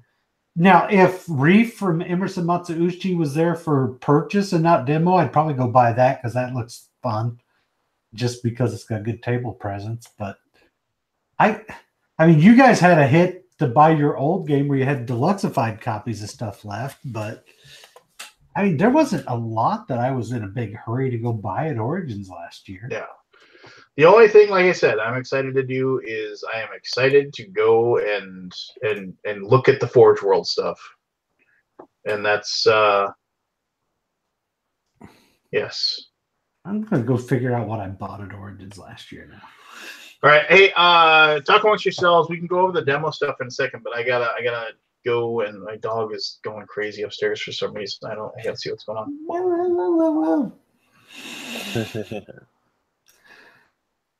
Yeah, they don't have a preview list from last year. Well, like, they probably have a geek list, right? What I've got to figure out what I bought last year is I'll look at the date I added it to my collection and look for what I added last June. Hold on. Geek list, because I went to the geek preview thing, and Spiel 2017 was the first one they did it at. Okay, there's what I bought. Let's see. Yeah, so I bought Werewords last year. I bought Word Slam last year. I bought Flip Ships. So that was a game I wasn't expecting anything, didn't know about, and played in. I really like Flip Ships. I think that's a ton of fun. I picked up Merchants of Araby and have yet to play it. Picked up Pit Crew and have yet to play it. All right, I have the list up. There was 249 items on there. I'm just flipping through. You can keep talking. Well, I mean, that's it. I bought Rocky Road a la mode as a whim, as a little card game. And that's it, man. That's all I bought last year. So I didn't buy... Like, Flip Ships was the best thing I bought last year between that, Word Slam, and Werewords. I think I like Flip Ships the best out of them. Which, if you've not played Flip Ships and you like Galaga or Space Invaders, it's totally a board game version of that, and you should play it. And you can mock your friends if they do poorly, even though it's a co-op. So that was probably the best game I bought at Origins last year. Yeah, I'm seeing a lot of stuff that came out. It wasn't great last year either. And it's got to be even worse this year because there's only 6 weeks between Origins and Gen Con. So why, I mean, it's kind of like clear your shelf, clear your inventory before Gen Con at Origins. Was this the first time like King Domino was available here? No, King Domino's been available. It was. Oh, I know you can get it from like, but I don't think anyone was selling it here. No, because I remember they had promos for King Domino at Origins last year because a buddy of mine bought King Domino there to get it, but I'd had King Domino. It even says Not new, but Blue Orange Games is making a big push on the title, given its Spiel des Jahres nominated status. Yeah, it wasn't new last year. Yeah, the big game that was selling like crazy was Century Spice Road last year. That was just packed the whole time. I'm not until seeing they much were of out. anything else that was new. Yeah, outside of that, there wasn't Capstone much. released the Haspel Connect Yeah. expansion. They had Lignum, Lignum last year. That was fairly popular. and Three Kingdoms Redux. Yeah, Capstone had a lot of people there at their booth. Is there anything of note for demo that I really give a crap about? There's an expansion for Whistle Stop, which I haven't played Whistle Stop, but I've heard it's supposed to be good, and I should. That's pretty good. I don't know if it needs it. Look, a DC Spyfall that. I'm interested in the Axis and Allies and Zombies game. Yeah, that looks fantastic. I want to check out the Adrenaline expansion because I love Adrenaline. I think that's a cool game.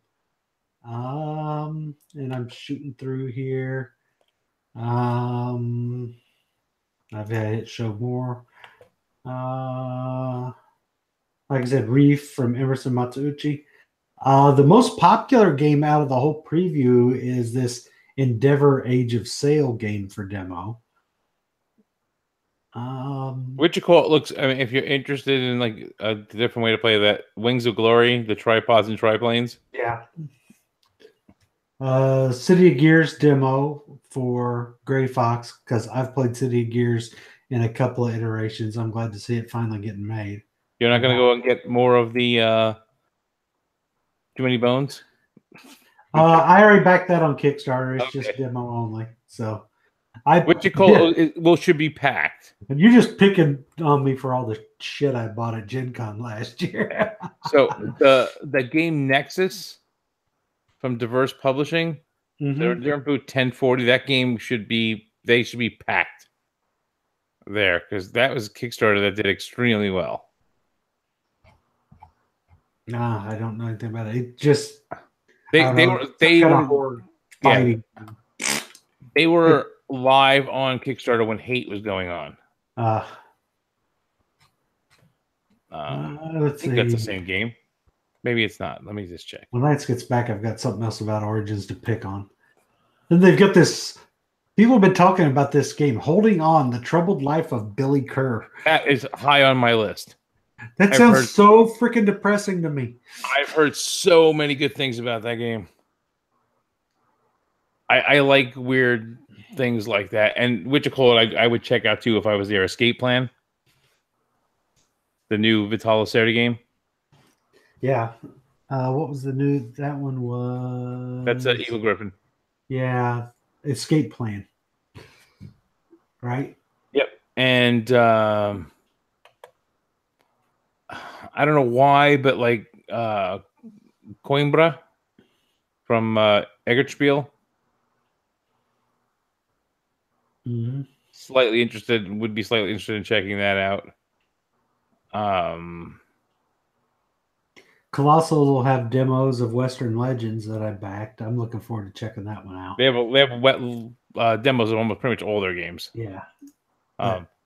The game I'm interested in just checking it out only because the cover from Quanchai is just friggin' amazing.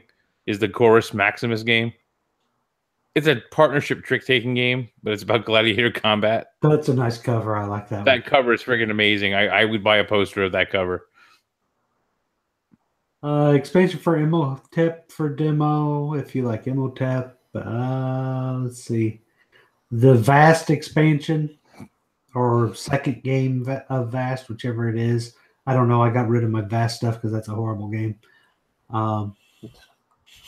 It's an okay game. It's a cool concept. The game, there's two games I'm interested in from a company that I've really never heard of much, but Laboratory H company, and they have a game called Dark Domains, fantasy worker placement game. But they have a game called Lords of Baseball. Yeah, I see that. I'm looking at it right now. That is supposed to be like the baseball game that we've always said.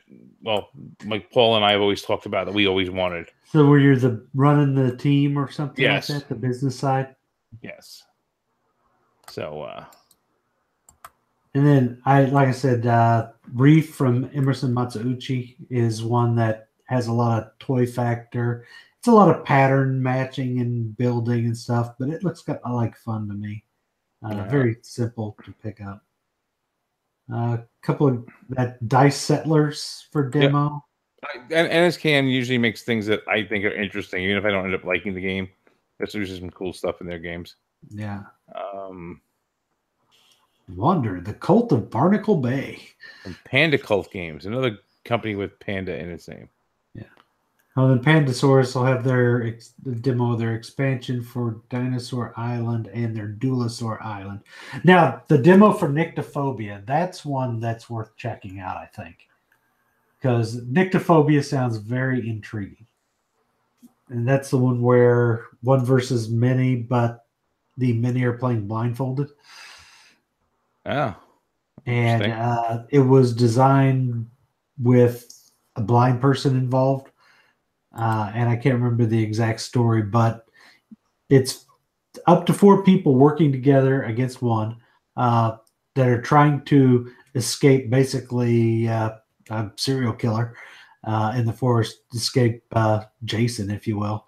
But there's a wrinkle. The would-be survivors play the game with blackout glasses. You can't see the board and have to rely on touch to navigate their way to safety.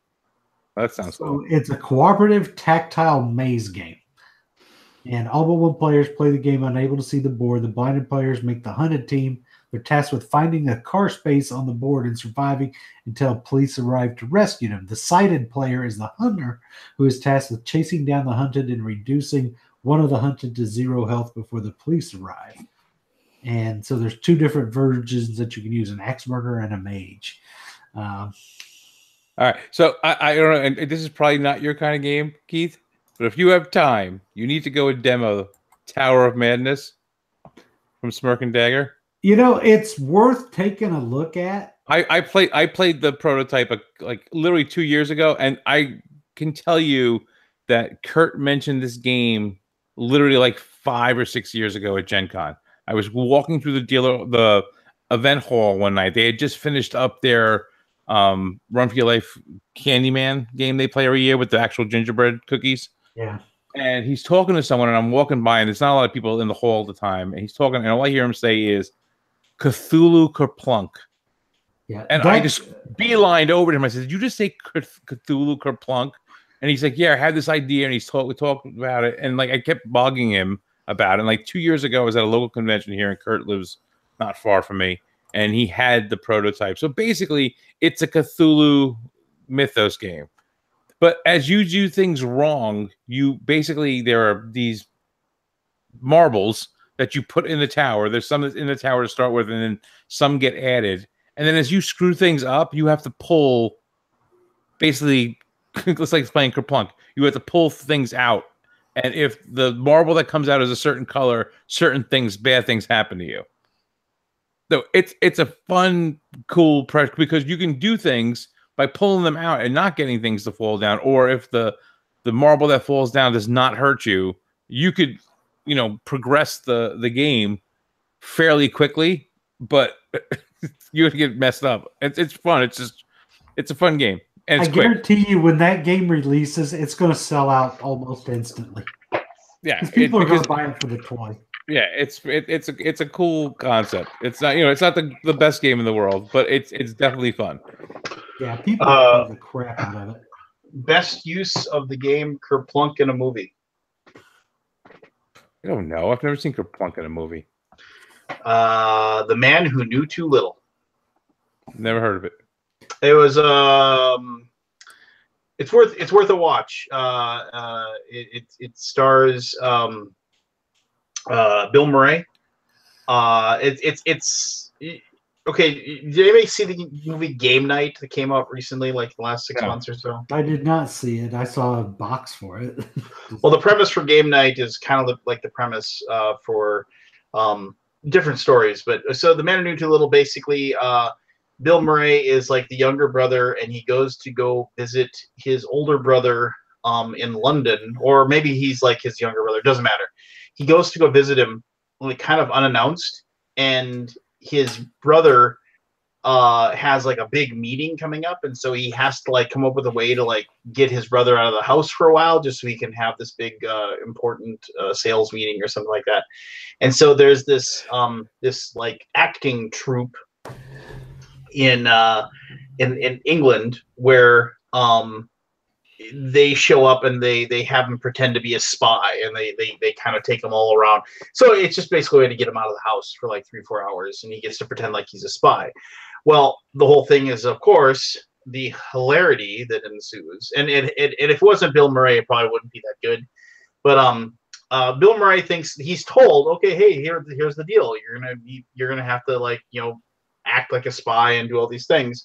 And so what happens is that he thinks that it's all a thing, but actual spies like do start doing actual things. And he becomes part of this like intrigue and espionage and whatever, and he has no idea. And there's this moment where he gets captured by these Russian KGB agents, and they have to wait for their leader to show up, and then Bill Murray's tied to the chair, and he's talking to them, and they're trying to play a game of Kerplunk. And Bill Murray, of course, is like bothering them. But it's funny because they're playing Kerplunk, these two KGB agents.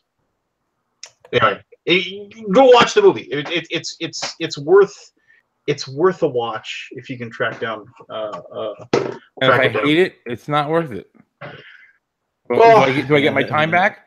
No, you won't. Fund me my time, sir. But you will laugh. There will be several moments that you'll laugh because Bill Murray does his role well. And you know, I was just thinking about movies that like I saw that were really good that like I haven't seen forever. Like there was a movie called Cold Blooded that starred Jason Priestley. Now I know a lot of you are going to be like, where's the vampire or whatever?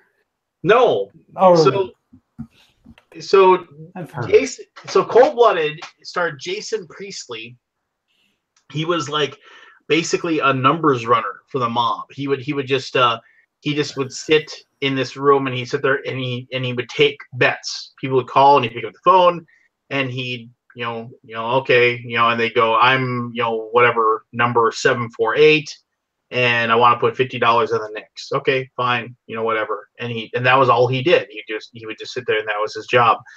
And well, like the mob boss dies, and so the new mob boss, played by Robert Loggia, actually Robert Loggia brings him into his he has him come for a meeting, and he promotes him to hitman.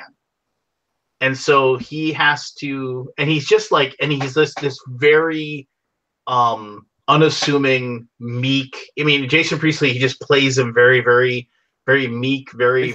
Isn't Michael J. Fox in that movie? Michael J. Fox is in that movie. I have seen it. Yeah, and I can't remember the guy's name. He was one of the guys in Animal House.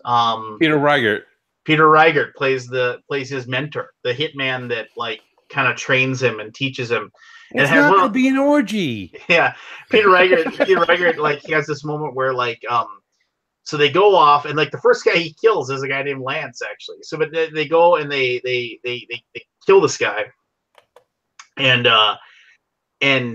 they're sitting there, and it's just like and so like they're the next morning they're like having breakfast or something, and he's just like, I got some weird feelings about last night. And he's like, okay, what's going on? Well, it's just these people that we've killed. He's like, yeah. It's like, I mean, they're dead. They're dead now, and we killed them. Yes, that's our job. He's like, that's what we do. And he's like, well, I just, I kind of just keep seeing their faces. Like when I'm going to sleep and I'm lying there, I see their faces. It's like, I'm not gonna sugarcoat this for you. Killing people is the hardest part of our job.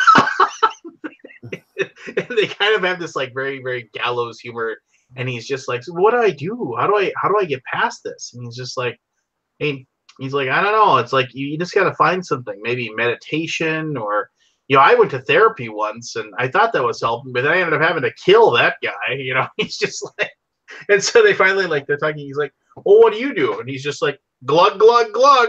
That's what works for me. And so, yeah, I don't know. It's just, it's a very dark comedy. And I don't think it ever got released on DVD. It was just on VHS. And so, it's one of those things where I've been trying to track down, maybe somebody had done, a VHS to DVD transfer or something. I'd love to be able to watch that movie again. I really liked it. Anyway, sorry. Another one of my little segues. Oh, and the girl who he falls in love with is Kimberly Williams? Yep. Who is married to Brad Paisley? Yep. And there's a very hilarious moment where she has the a-hole boyfriend, and then he starts hanging out with her, and he's not an a-hole, and so he thinks that he can just kind of shove him around, and he shows up at their house at her apartment, and he's all mad because he sees him there, and he's like, I'm coming in. He's like, no, you're not. He takes out his gun and breaks his nose with his gun, and then takes him outside, and then he leads him away with the gun pointed at his face, and he goes and they sit down on the steps leading up to the apartment, and he's sitting there having this conversation with, saying, what you're going to do is you're going to walk away from here, and you're never going to show up again, because if I do, I'm going to take my gun, I'm going to put it underneath your chin, and I'm going to blow your face off. And she looks out the window, and all she sees is him with his hand around his shoulder, holding him close and talking to him, and she's just like, aw, and the entire time he's got his gun pressed up against the guy's neck. Yeah, and he's like, okay, so now I'm gonna let you go, but I'm gonna need you to give me some help here. And he's like, what? He's like, I need to know, what does she like? What does she enjoy? What, how am I gonna make this work? I really like her. Just yeah, track it down. Well worth, if you can find it. Like I said, if you can somehow find it on, if you have an old VHS, I suppose you can find a copy of it on a VHS, and you can watch it that way. But yeah, there you go. I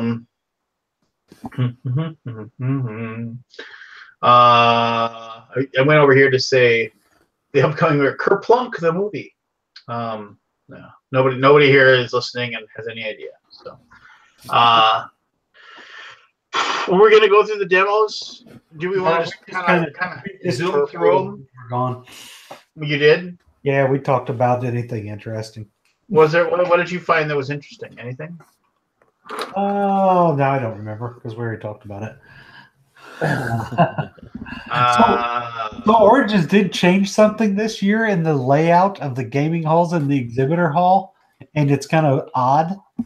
So last year the exhibitor hall was on one end and the gaming halls was one giant hall, right?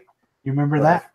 Yeah. Now the exhibit hall is the middle hall and the gaming halls are on each side of the exhibit hall.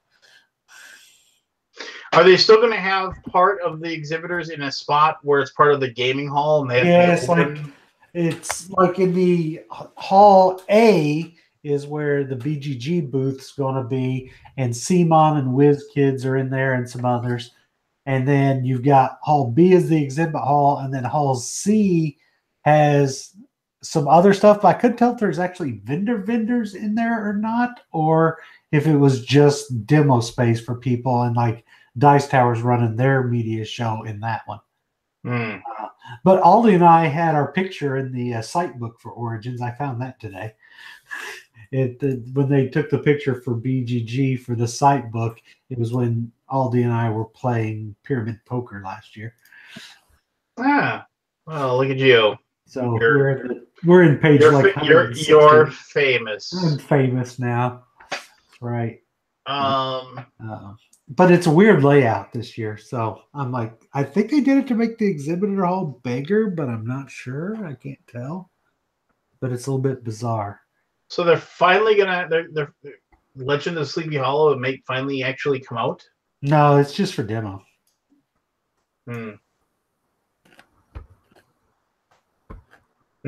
Interesting. I'm just kind of flying through this right here, seeing if anything pops in. Queen's going to have the Luxor game that was nominated for the Spiel there for demo, a few other things. Western Legends from Colossal. That might be cool. We talked about that. Terrors of London. Yeah. Dark Domains. Lords of Baseball. Root. Mysterious Manor. That's in Vast Mysterious Manor is in Kickstarter right now, isn't it? Yes, maybe? No?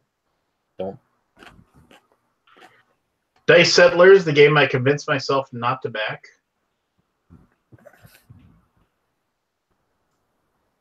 Nyctophobia. That's the one where like you basically have to play with your eyes closed, right? You play with blackout glasses, yes. So you have no idea. That seems kind of cool.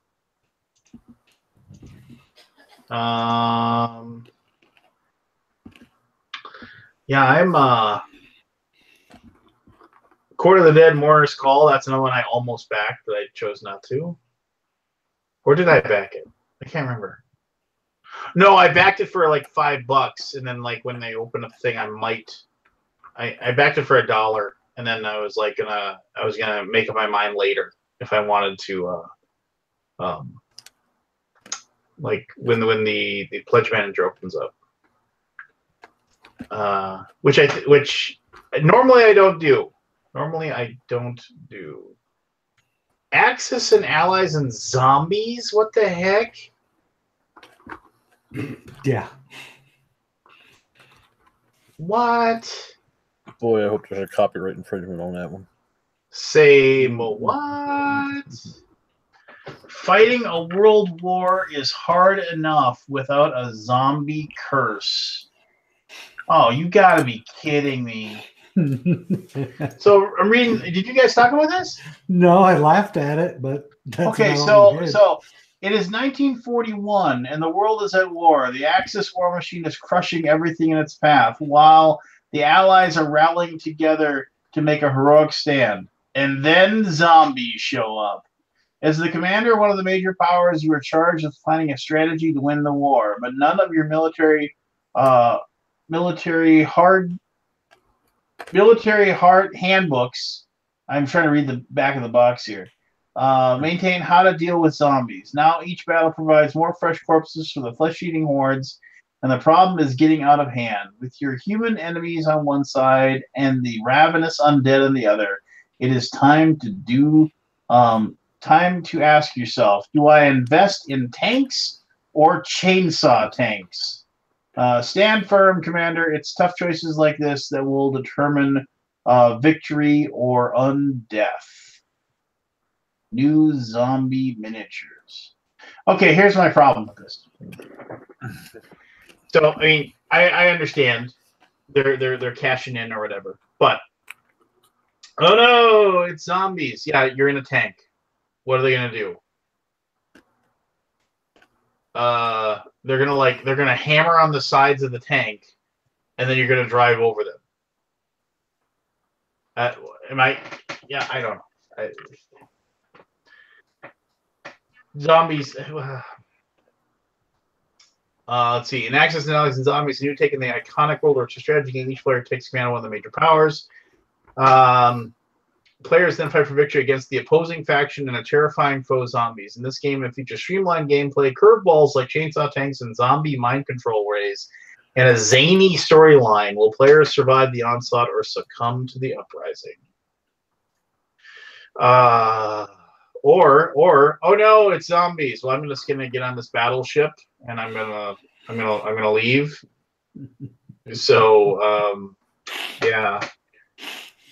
Oh, but the zombies can like walk along the bottom of the ocean. Yeah, they sure can.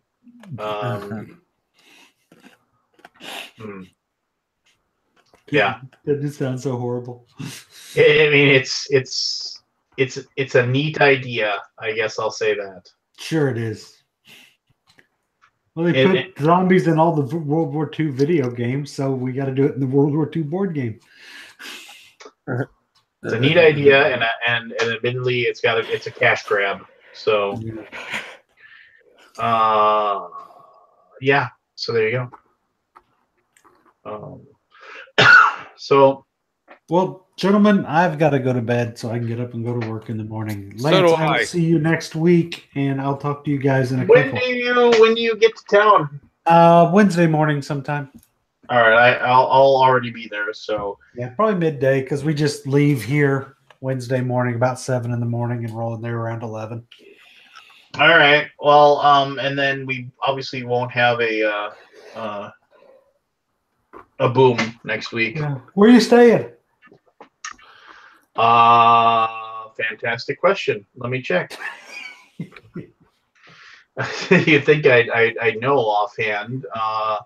Let's go. Let's check. That weird place, a little bit further back last year. Yeah, let's see here. No. All right, I'm going to bed. Have You're fun going to next bed. week. Good night, Anthony. You will be missed, sir. I'll talk to you guys before you leave, but have fun. See you, buddy. All right. See you, buddy. Happy Father's Day if I don't say it before then. Yeah, same to you, my friend. All right. I'll talk to you later. Okay, no, wait. Hold on. Where am I staying? I know I'm staying somewhere. I know I have a flight.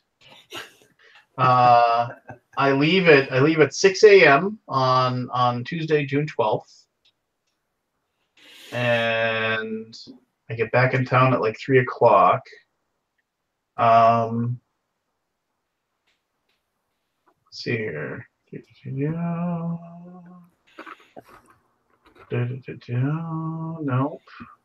Nope. Origins Game Fair. I'm staying at the Hilton.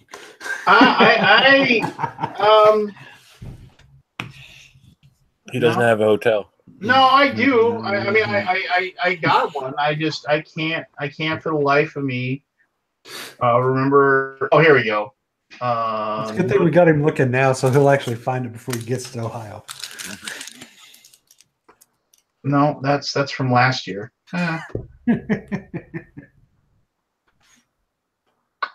He's sleeping in the exhibitor hall.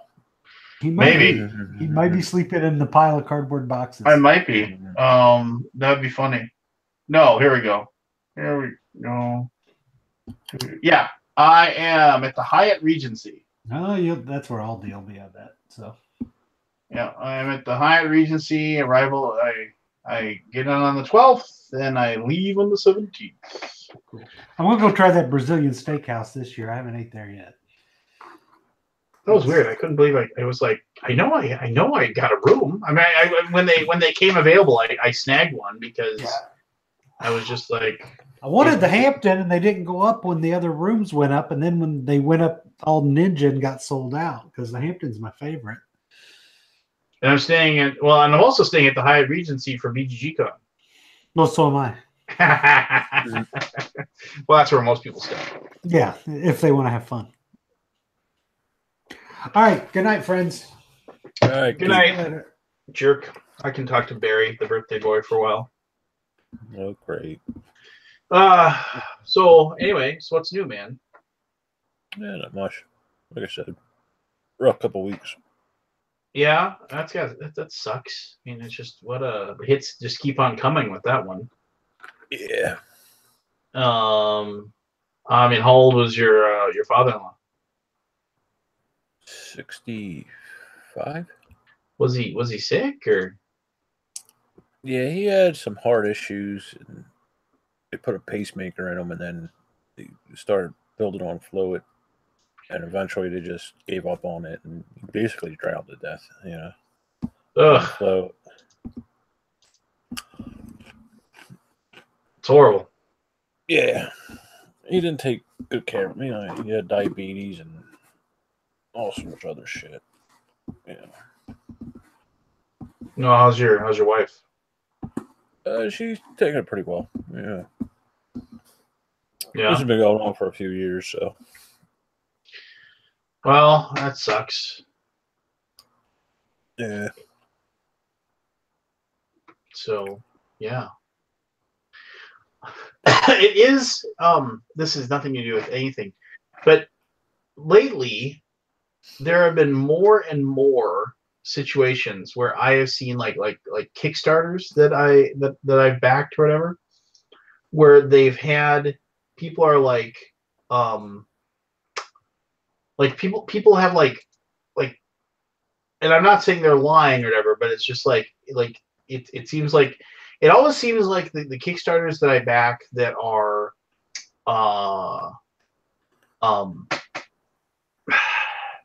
that are late and that they're behind. These are the ones that have like car accidents and things like that, where it's just like, oh, I was gonna do this, but then somebody ran into my car, or and this I don't know. It seems like the bad luck seems to follow the people that are already having bad luck, which I'm not saying they're lying. I'm just saying it seems to compound the issues or whatever, or they seem to like double down on the crap, which I don't know. It seems it's a curiosity. It's a conundrum, if you will. A conundrum? Yes, a conundrum. Conundrum. Looks like you're in a hotel. I am in a hotel. Peach, you just missed everybody.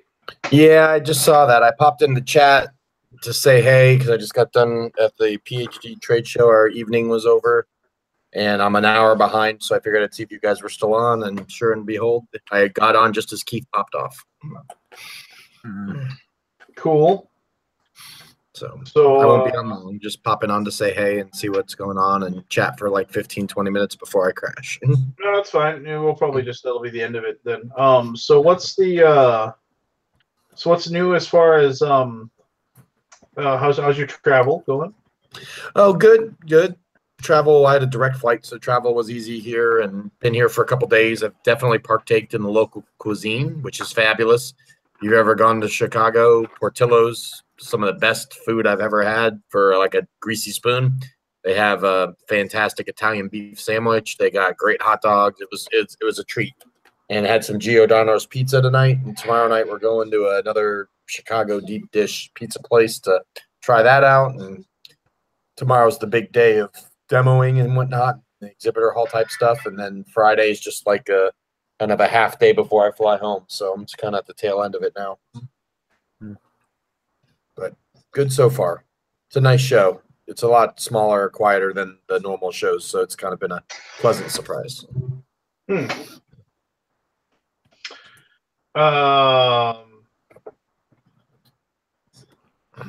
What What'd you guys talk about tonight?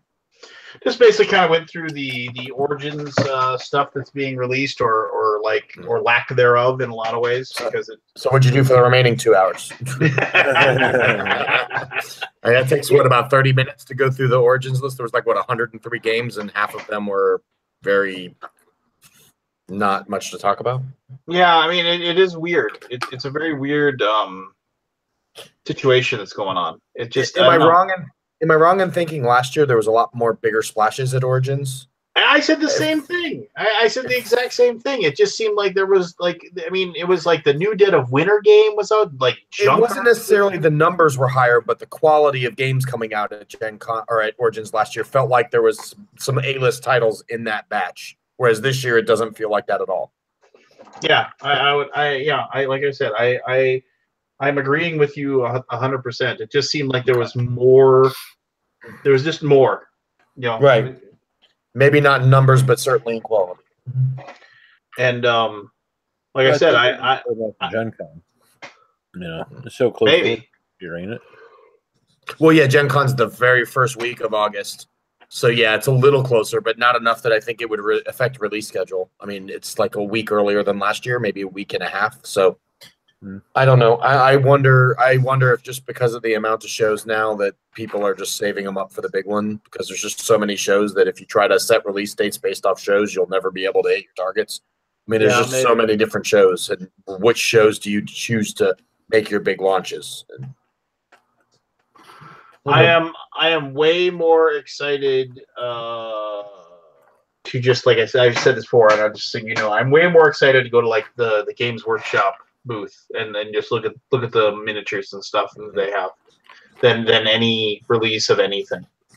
Yeah, I looked at the list. I think there was maybe 4 or 5 items on the entire 103 game list, and 4 of them were expansions that aren't like something you get real excited about going to a show for. There was like, I think 3 or 4 Sword and Sorcery expansions come out in June, so they'll be available in Origin.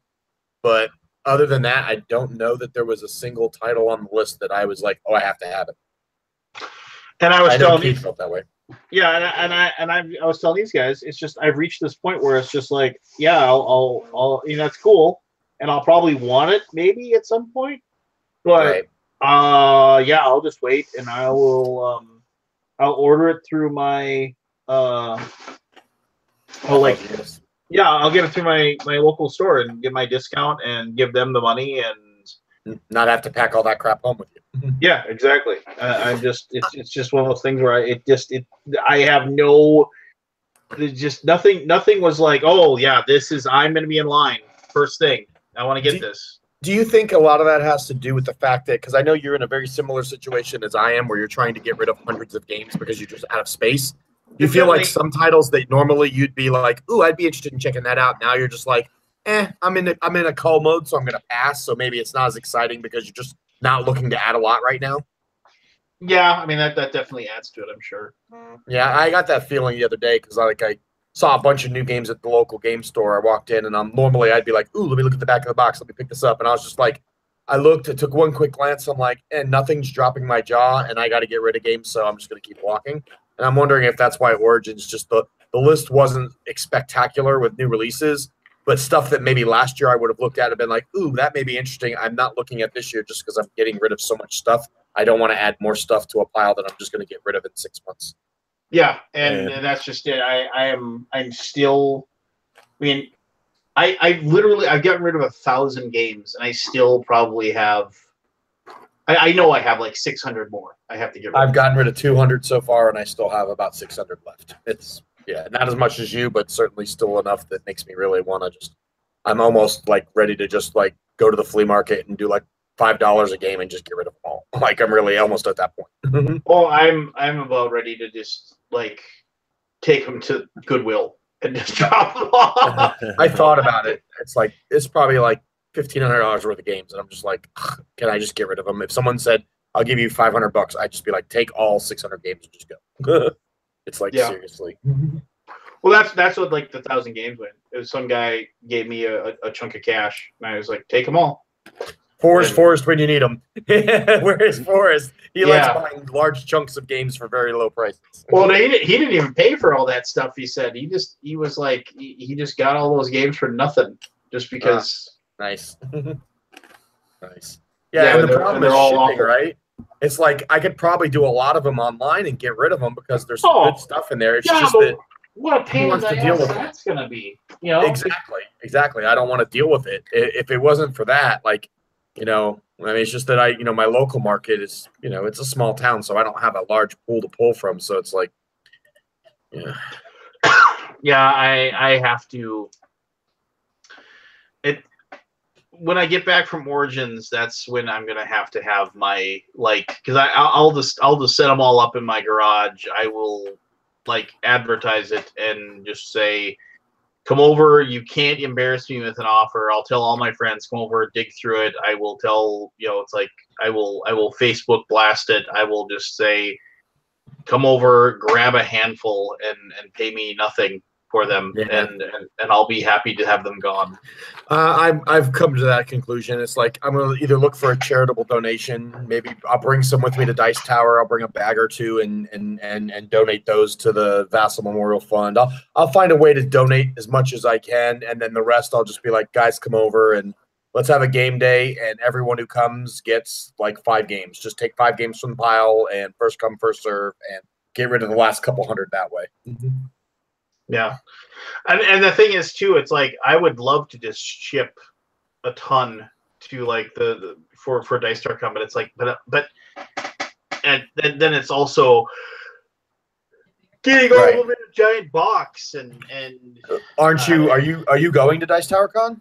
I'm not. Oh, okay. It's over 4th of July, and I want to hang out with my kids. So right, yeah, I'm taking my family with me. I've got vacation that week, so we're going to Disney and then going to spend 4th of July in Orlando, and then I'm not actually doing the show until like Thursday, Friday, Saturday. So I know the show starts on like Wednesday, but I'm not doing the show. I'm skipping. I'm going to do like half a week at the show, and I'm not going with the company. I'm just going up on my own. So my wife's going to hang out in Orlando with the kids and shop and do stuff during the days I'm doing the show, and then the rest of the time we'll just do family time. So yeah, it's a great show. It really is. I mean, it is. It's very similar to BGG Con in size and scope, and how much time you get to spend with the people you want to spend with versus the grind of like an Origin Gen Con where you're working 90% of the time. There is a lot more of sitting around BSing with people and not playing games at that show than there is actual like gameplay, though. That's one of the weird things.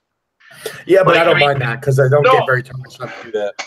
And that wasn't bad. That isn't a bad thing either. But it seemed like everywhere I went, there was like 6, 7, 8 people, industry people, sitting around drinking beer, laughing it up. And that was just common. And then I'd see that. I think it's just because we're so used to always being on. That when you get a show where you don't have to be on all the time and you can actually just sit back and chill and spend quality time with people you like that you don't get to see very often, I appreciate it. Like I like BGG and I like going and playing games, and it's more about just hanging out playing games than whereas Dice Tower is play some games and then just chill or go grab a dinner somewhere nice or sit around in someone's cabana and play racist card games for a couple hours. I mean, it was fun. Like I said, it was just fun, kick back, stress free. Like just. Were you there that night? I was there that night when we were playing. Because I was just gonna say, wait a minute.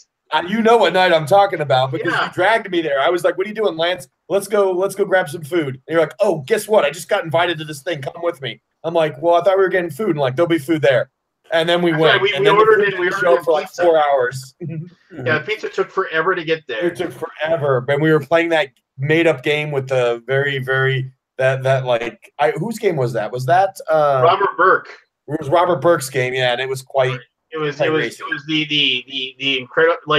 incredibly racist, sexist. I can't. There's no way I could ever publish. Exactly this version of Cards Against Humanity, basically. Exactly, and like I said, it was one of those games where you'd have felt dirty playing it in the hall, but in a private setting like that, it was just like, okay, everyone's cool, no one's really offended because we all know it's just fun, and it was like, but it was one of those nights that I was like, it was a fun blow off steam night for sure. It was. That was a good time. That was good times. But, that's right. That pizza. It took like 11 hours to show up. It was. I kept scolding you because I'm like, I thought we were eating in 30 minutes, Lance. and it was like we went there at like 8:30, 9 o'clock, and the pizza got there like right before midnight. It was like, oh my god. And I remember I was like, what took so long? And they were just like, oh. That was it. Yeah, that was it. You're tourist. It was still a fun night. It was still a fun night. There was like 20 industry people sitting in a medium-sized cabana, so it was a little close quarters, but it was kind of nice just to be away from the crowd and just be able to just chill with people that or go through the same crap you do and just be able to vent and blow off steam and have fun. It was actually pretty cool. Like I said, at first I was like, oh man, this is not going to end well. There's a lot of drinking. It's late. I'm tired. I'm hungry. But by the end of the night, when I was walking back around 12:30, 1 o'clock, I was like, I'm glad I did that because I would have never done that otherwise if you hadn't drugged me there. So it was nice to do. I'm just it was like it was Patrick Siebert's place with Ken. It was those two, and then it was like, but I mean, there was like Shane Myerscough was there, Robert Burke was there. God, who are that one crazy Texas guy was there? like super loud. I can't remember him. I don't remember his name either. I can picture him. But Yeah. he was super loud and super I drunk. don't remember his name, but yeah, he was definitely a character. There was a couple characters there actually. It was quite interesting group. It was a lot of people I don't normally hang out with, and I think that's what I enjoyed the most because I actually got to meet people that on normal circumstances I probably wouldn't have hung out with because it wasn't my usual circle of people that I hang out with. So it was kind of neat. I'll say this: Dice Tower Con. I played a game with like one of like very rarely do I play a game with people that are like just a chore to deal with. Usually people are pretty decent. I played a game with a lady that was probably like I have no idea what happened. She seemed like she was in a really good mood. We started playing Yokohama, and about halfway through, I don't know like if I had said something or whatever, but I remember it was like something like turned a switch, and then she just became the most like angry, pissed off person I've ever dealt with in my life. And I felt possibly like for a while I thought because I was doing really well and I was winning, and then it was just like, and then so I remember like she wanted to like, oh man, I can't remember save my life, but I remember like because Yokohama can end in several different ways, and so she purposely just went to certain thing and started taking suboptimal actions just to finish the game. And I remember she got it from the game and she left without saying a word. Oh, like, wow. Yeah, it was just super weird. It was and like there was another person at the table like it was friends with her, and then like but she just got up and left, and then I was like, and he's like, and the guy was like, that was But Dice Tower Con's it's a good convention, and like the auction, the flea market's good too. I like the flea market. The flea market actually surprised me because I only went because I had time. It was in between stuff I was scheduled for, and I wasn't expecting to spend any money and ended up spending like $100 at the flea market. There was some cool stuff that I would have never guessed I would have saw at pretty decent prices. Like normally you go to these flea markets and you see old out of print games and people are asking for a couple $100 for them. But there was a lot of $10, $25, $15 games, like old games too, that you can't find anymore. So it was pretty neat. No, there was Go ahead. No, I was just saying, there was a couple good scores in there. I picked up some cool old Star Wars games, and like I said, it seemed like the prices were pretty fair. There was a few games I was like a minute behind of grabbing in line. Yeah, the line was long. The only thing I didn't like was the line to get in there. So if you didn't get in the first 50 people, you were missing all the good stuff because they didn't let you skip in line until you got to the end of the first row. Then you could like move ahead of people. Up until then, you had to stay in line, and it was like someone sitting there with 15 minutes trying to decide what games to buy. I was like, come on, dude, seriously. There's like nobody in the room, and there's like 150 people in line out here. So I wish they had a little bit more free-flowing way of doing it, but other than that, I liked it. I do remember at BGG Con, the flea market they have, which is pretty good. I actually kind of enjoy that one. And I always make sure I have a couple $100 in cash when I go to there. And that's where I got my the broadsides and boarding parties. That's a good game. Well, I mean, it's not great, but I mean, it was like the last one that I didn't have of the old of those old Axis and Allies and Fortress America and Shogun. It was the one I didn't own, and then and I got the World of Warcraft board game, which is out of print. And that's a tough one to buy. That one's like $150, $200. Yeah, I got it for 80. The guy wanted 100. I said, oh well, But I remember there was this old guy in the back. And like he started off, he literally like he must have just collected military war games from the moment they were being produced. Yeah. Because he just had piles of, and he didn't take care of them either. I mean, like they were all scuffed up. A lot of them, the boxes were bent and bashed and everything like that. So he actually played them. Yeah, so multiple rubber bands around these boxes or whatever. And like I think he started off selling, like he had a few gems, like a few out of print gems, that were like oh, and he actually kind of knew what those are worth. And then he was selling a lot of them just like he was just like, give me $5, and you can have it. He was just selling for $5. They literally like, so the flea market can be over. It's like it's open at BGCon. It's like it's like an hour. It's not long. They maybe it's an hour and a half. Maybe it's 2 hours. I don't remember. But as like when they hit like 20 minutes left, he switched to take them. Like, Nice. people were coming by, and he's like, he just said, "Take them." Like, oh, what do you want from him? Take them. Just grab as many as you can and just take them. and he still, like, he had trouble giving them away because it was such a, obviously a very niche type of games the That's guy cool had. though, I mean, I'm glad that they give an outlet for it. Like, if I was able to transport my extra games to the BGG or to Dice Tower, which I could possibly do for Dice Tower because I am driving down there, I could probably bring a few hundred in my car. I could easily at $5 a game make a lot of money. I could make like $800. Because at $5 a game, most of the stuff I have I'd sell everything because I have a lot of good stuff. It's just getting rid of it all is the hard part.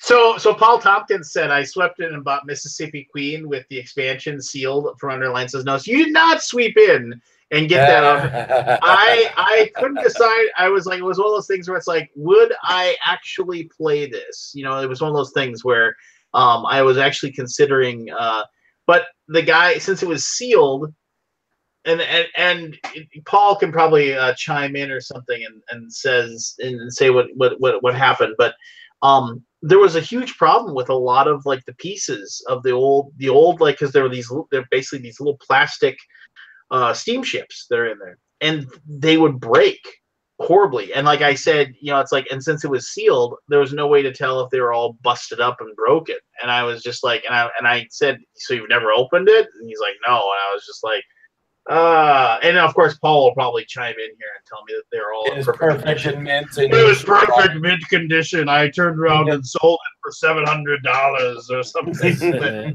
I remember I was trying to decide if I wanted to spend. I think the guy wanted like $90 for it or something like that. And it was just one of those things where it's like, do I really want to spend $90 on a game that I might play once? So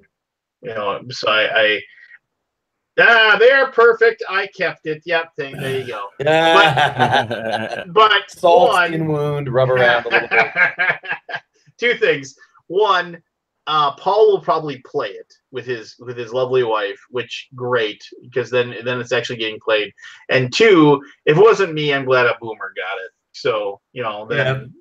So, and I think I even said that to him. I was like, yeah, I'm glad you got it, not some like nameless shrub that I have no idea who they are. So good for him and good for him. But he owes me one now. That's all. Yes, he does. So next time he beats you in line in the flea market, you got to give him a list of games you're looking for so we can hunt it down for you. Totally. Yeah, I don't know. So we didn't even talk. Maybe we'll have to wait a couple of weeks. But does anybody even care about the special guests at a convention? No. I saw that thread about the Origins thing, and I read it for like 3 minutes, and I'm like, you know what? This is nothing but toxic. I don't care who or who not is at a show. I mean, the only time I ever pay attention to the guest list is if I skim it and see, like last year at Origins, they had the Timothy Zahn, the author of the Star Wars books. And I really want to just go and meet him and shake his hand and tell him how much I enjoyed reading the Heir to the Empire series when I was younger. I mean, that's all I do. I skim through the list. Is there anybody there that I care about that I'd want to meet? And if not, I don't care if the other guests are whoever they are or whatever they believe in. Doesn't bother me at all. And I would never base my decision on going to a show based off of who's there or who's not there.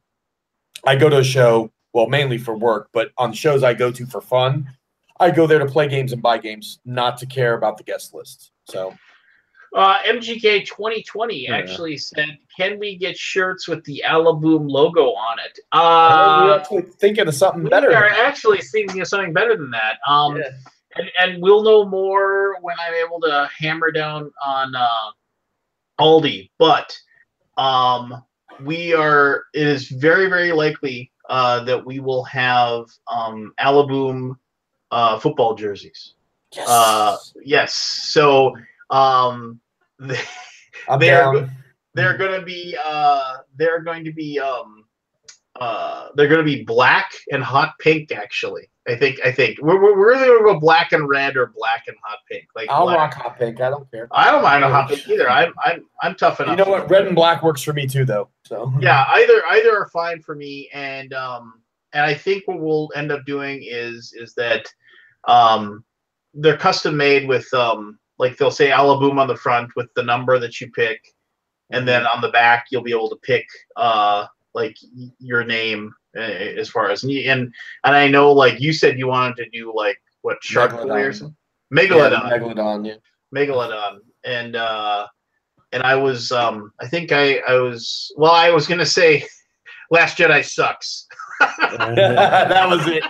And Cheech, we get Cheech his own jersey, and Aldi, of course, would do his Aldi jersey. And Yeah, Keith was going to be Major Malfunction. I guess everyone will pick something that everyone would understand. It'll be appropriate for everyone. And I think most people looking from behind would be like, "Oh, I know who that is." So, will they say Alaboom on the front, like where the team name would normally go? They'll say Alaboom on the front, and then what it'll be then is like I think it'll be I think depending on how many we get, it'll run you between like $50 to $70, depending on how many people. So when we finalize it, we'll figure out a way for people to like we'll figure out a way to collect the money, and then we'll put an order in, get them printed, and then I think Scott's going to handle a lot of the distribution and stuff and sending it out. So for those of you who are listening, and if you are a loyal boomer, you know who you are. We'll definitely we'll open it up, and we'll make sure that you can use. So just give it some thought. The actual hosts get to pick their numbers first. So you can't steal our numbers, so nobody can be 00 but me. Are you gonna go gross, Barry, and get 69, or what are you gonna do? Yeah. Nah. I don't know about a number. I'm trying to decide my number. It's either going to be 73 the year I was born, or 75 the year Jaws came out. I just haven't. I'm bouncing between the two numbers. I just haven't got it yet. I haven't decided yet. They 75, huh? Yeah. Yeah. That's Really? so. Wow. I just watched Jaws again for like the first time in a while. Yeah, Kabuki says I should get Bruce on the back of the jersey and 75 as the jersey number, which would be cool for those few shark Jaws lovers that would understand. Well, but see, that'd be cool. See, that's and like I thought, well, I could also go with Iron Harjar, which is which are the Viking spirits in Valhalla or whatever, as they're waiting for Ragnarok. I was like, that's cool, but it still wouldn't really mean anything, though. I mean, like, but if I got Last Jedi sucks. That would be. I have to admit that's definitely is got to be the one. I mean, even if you get two jerseys, one of them should be Last Jedi sucks. I mean, I'm kind of a huge Megalodon fan. Like the new Meg movie's coming out in August, so this would be like perfect timing to get like a Meg jersey, or even if it just says the Meg. That would even be a cool jersey to get. Well, people, if you got Meg, they just think you were doing exactly a Family Guy thing. Family Guy reference, yeah. Yeah, I would probably have it either be the Meg or Megalodon, because Megalodon's my screen name in like every game I ever play. So, or Sharkowski or something cool like that. I don't know. I'm toying around with different names. I'll come up with one by the time we finalize stuff. So, Kid said, "What if the movie sucks, Pete?" Well, he wouldn't care. It wouldn't care. And from all I've seen from the trailers, I'm pretty sure the movie won't suck. It will. It may not be as good as Jaws, but it's going to be a lot better than the Sharknado movies. This movie actually has more serious overtones than a Sharknado movie. And the early reviews are actually coming back pretty positive. People are saying the movie is a fun roller coaster ride of adrenaline and giant shark kicking goodness. So, will it leap out of the water and get an airplane? I don't know. I know it leaps out of the water at some point. I don't know if it just breaches after a boat or if they kind of show some cutscenes, so it's hard to say what it's leaping at. But they show one of it like exiting the water. Because that was a bad sci-fi movie where the shark jumped out of the water and got an airplane, right? Yeah. Well, there's a lot of bad ones. There's for every good shark movie, there's 50 bad ones. What was that movie with the giant? Because it was a giant shark, wasn't it? And it jumped out of the water and ate. It was one of those like Sharktopus versus mega sharks, one of those crazy ass. It wasn't a Sharknado, I don't think. That may have happened. I haven't seen Sharknado 5 yet, but I know in the Sharknado movie some crazy sharks fly through the air from the tornado. And that last Sharknado movie, they said they were done then. They were the final one is this year. And Shark Week, they have the last Sharknado, and it's called This Is It, or the final one, or this last chapter or something. So, it's About Time is the name of it. It's Sharknado. It's About Time. It's like the last one that they're doing. So you know Sharknado movies suck, and you keep watching them. Get one. Get a jersey that says Blutarski with 0.0 on it. Mr. Blutarski. 0. It'll be fun. I think it'll be fun. I think the ordering process and everyone coming together to help pick good names and numbers for everyone will be pretty cool. I think I've had more fun just in the discussion so far, but it'll be neat to everyone show up on Wednesday nights wearing the jersey. It'll just be kind of a neat thing. Well, I think it'll just be neat. It'll be neat to be hanging out at Gen Con and seeing somebody in an Alaboom jersey. Yeah. I know I can't wear it at the booth, but once after hours, if we're walking around downtown Indy, I'll probably rock an Alaboom jersey for sure. And nobody will, and our tens of fans. Our 16 fans watching now will know what we're talking about. But all right, well, yeah, I think that's about it. Barry, happy birthday again, man. Happy birthday, Barry. I'm sorry I got on late. I didn't realize. Good to see you, bud. Glad to see you back. It's been a while. Yeah. Somebody moved the rock. He woke up. I've been busy. Good. Always good to see you, man. But Pete, enjoy your convention. You won't be at Origins, right?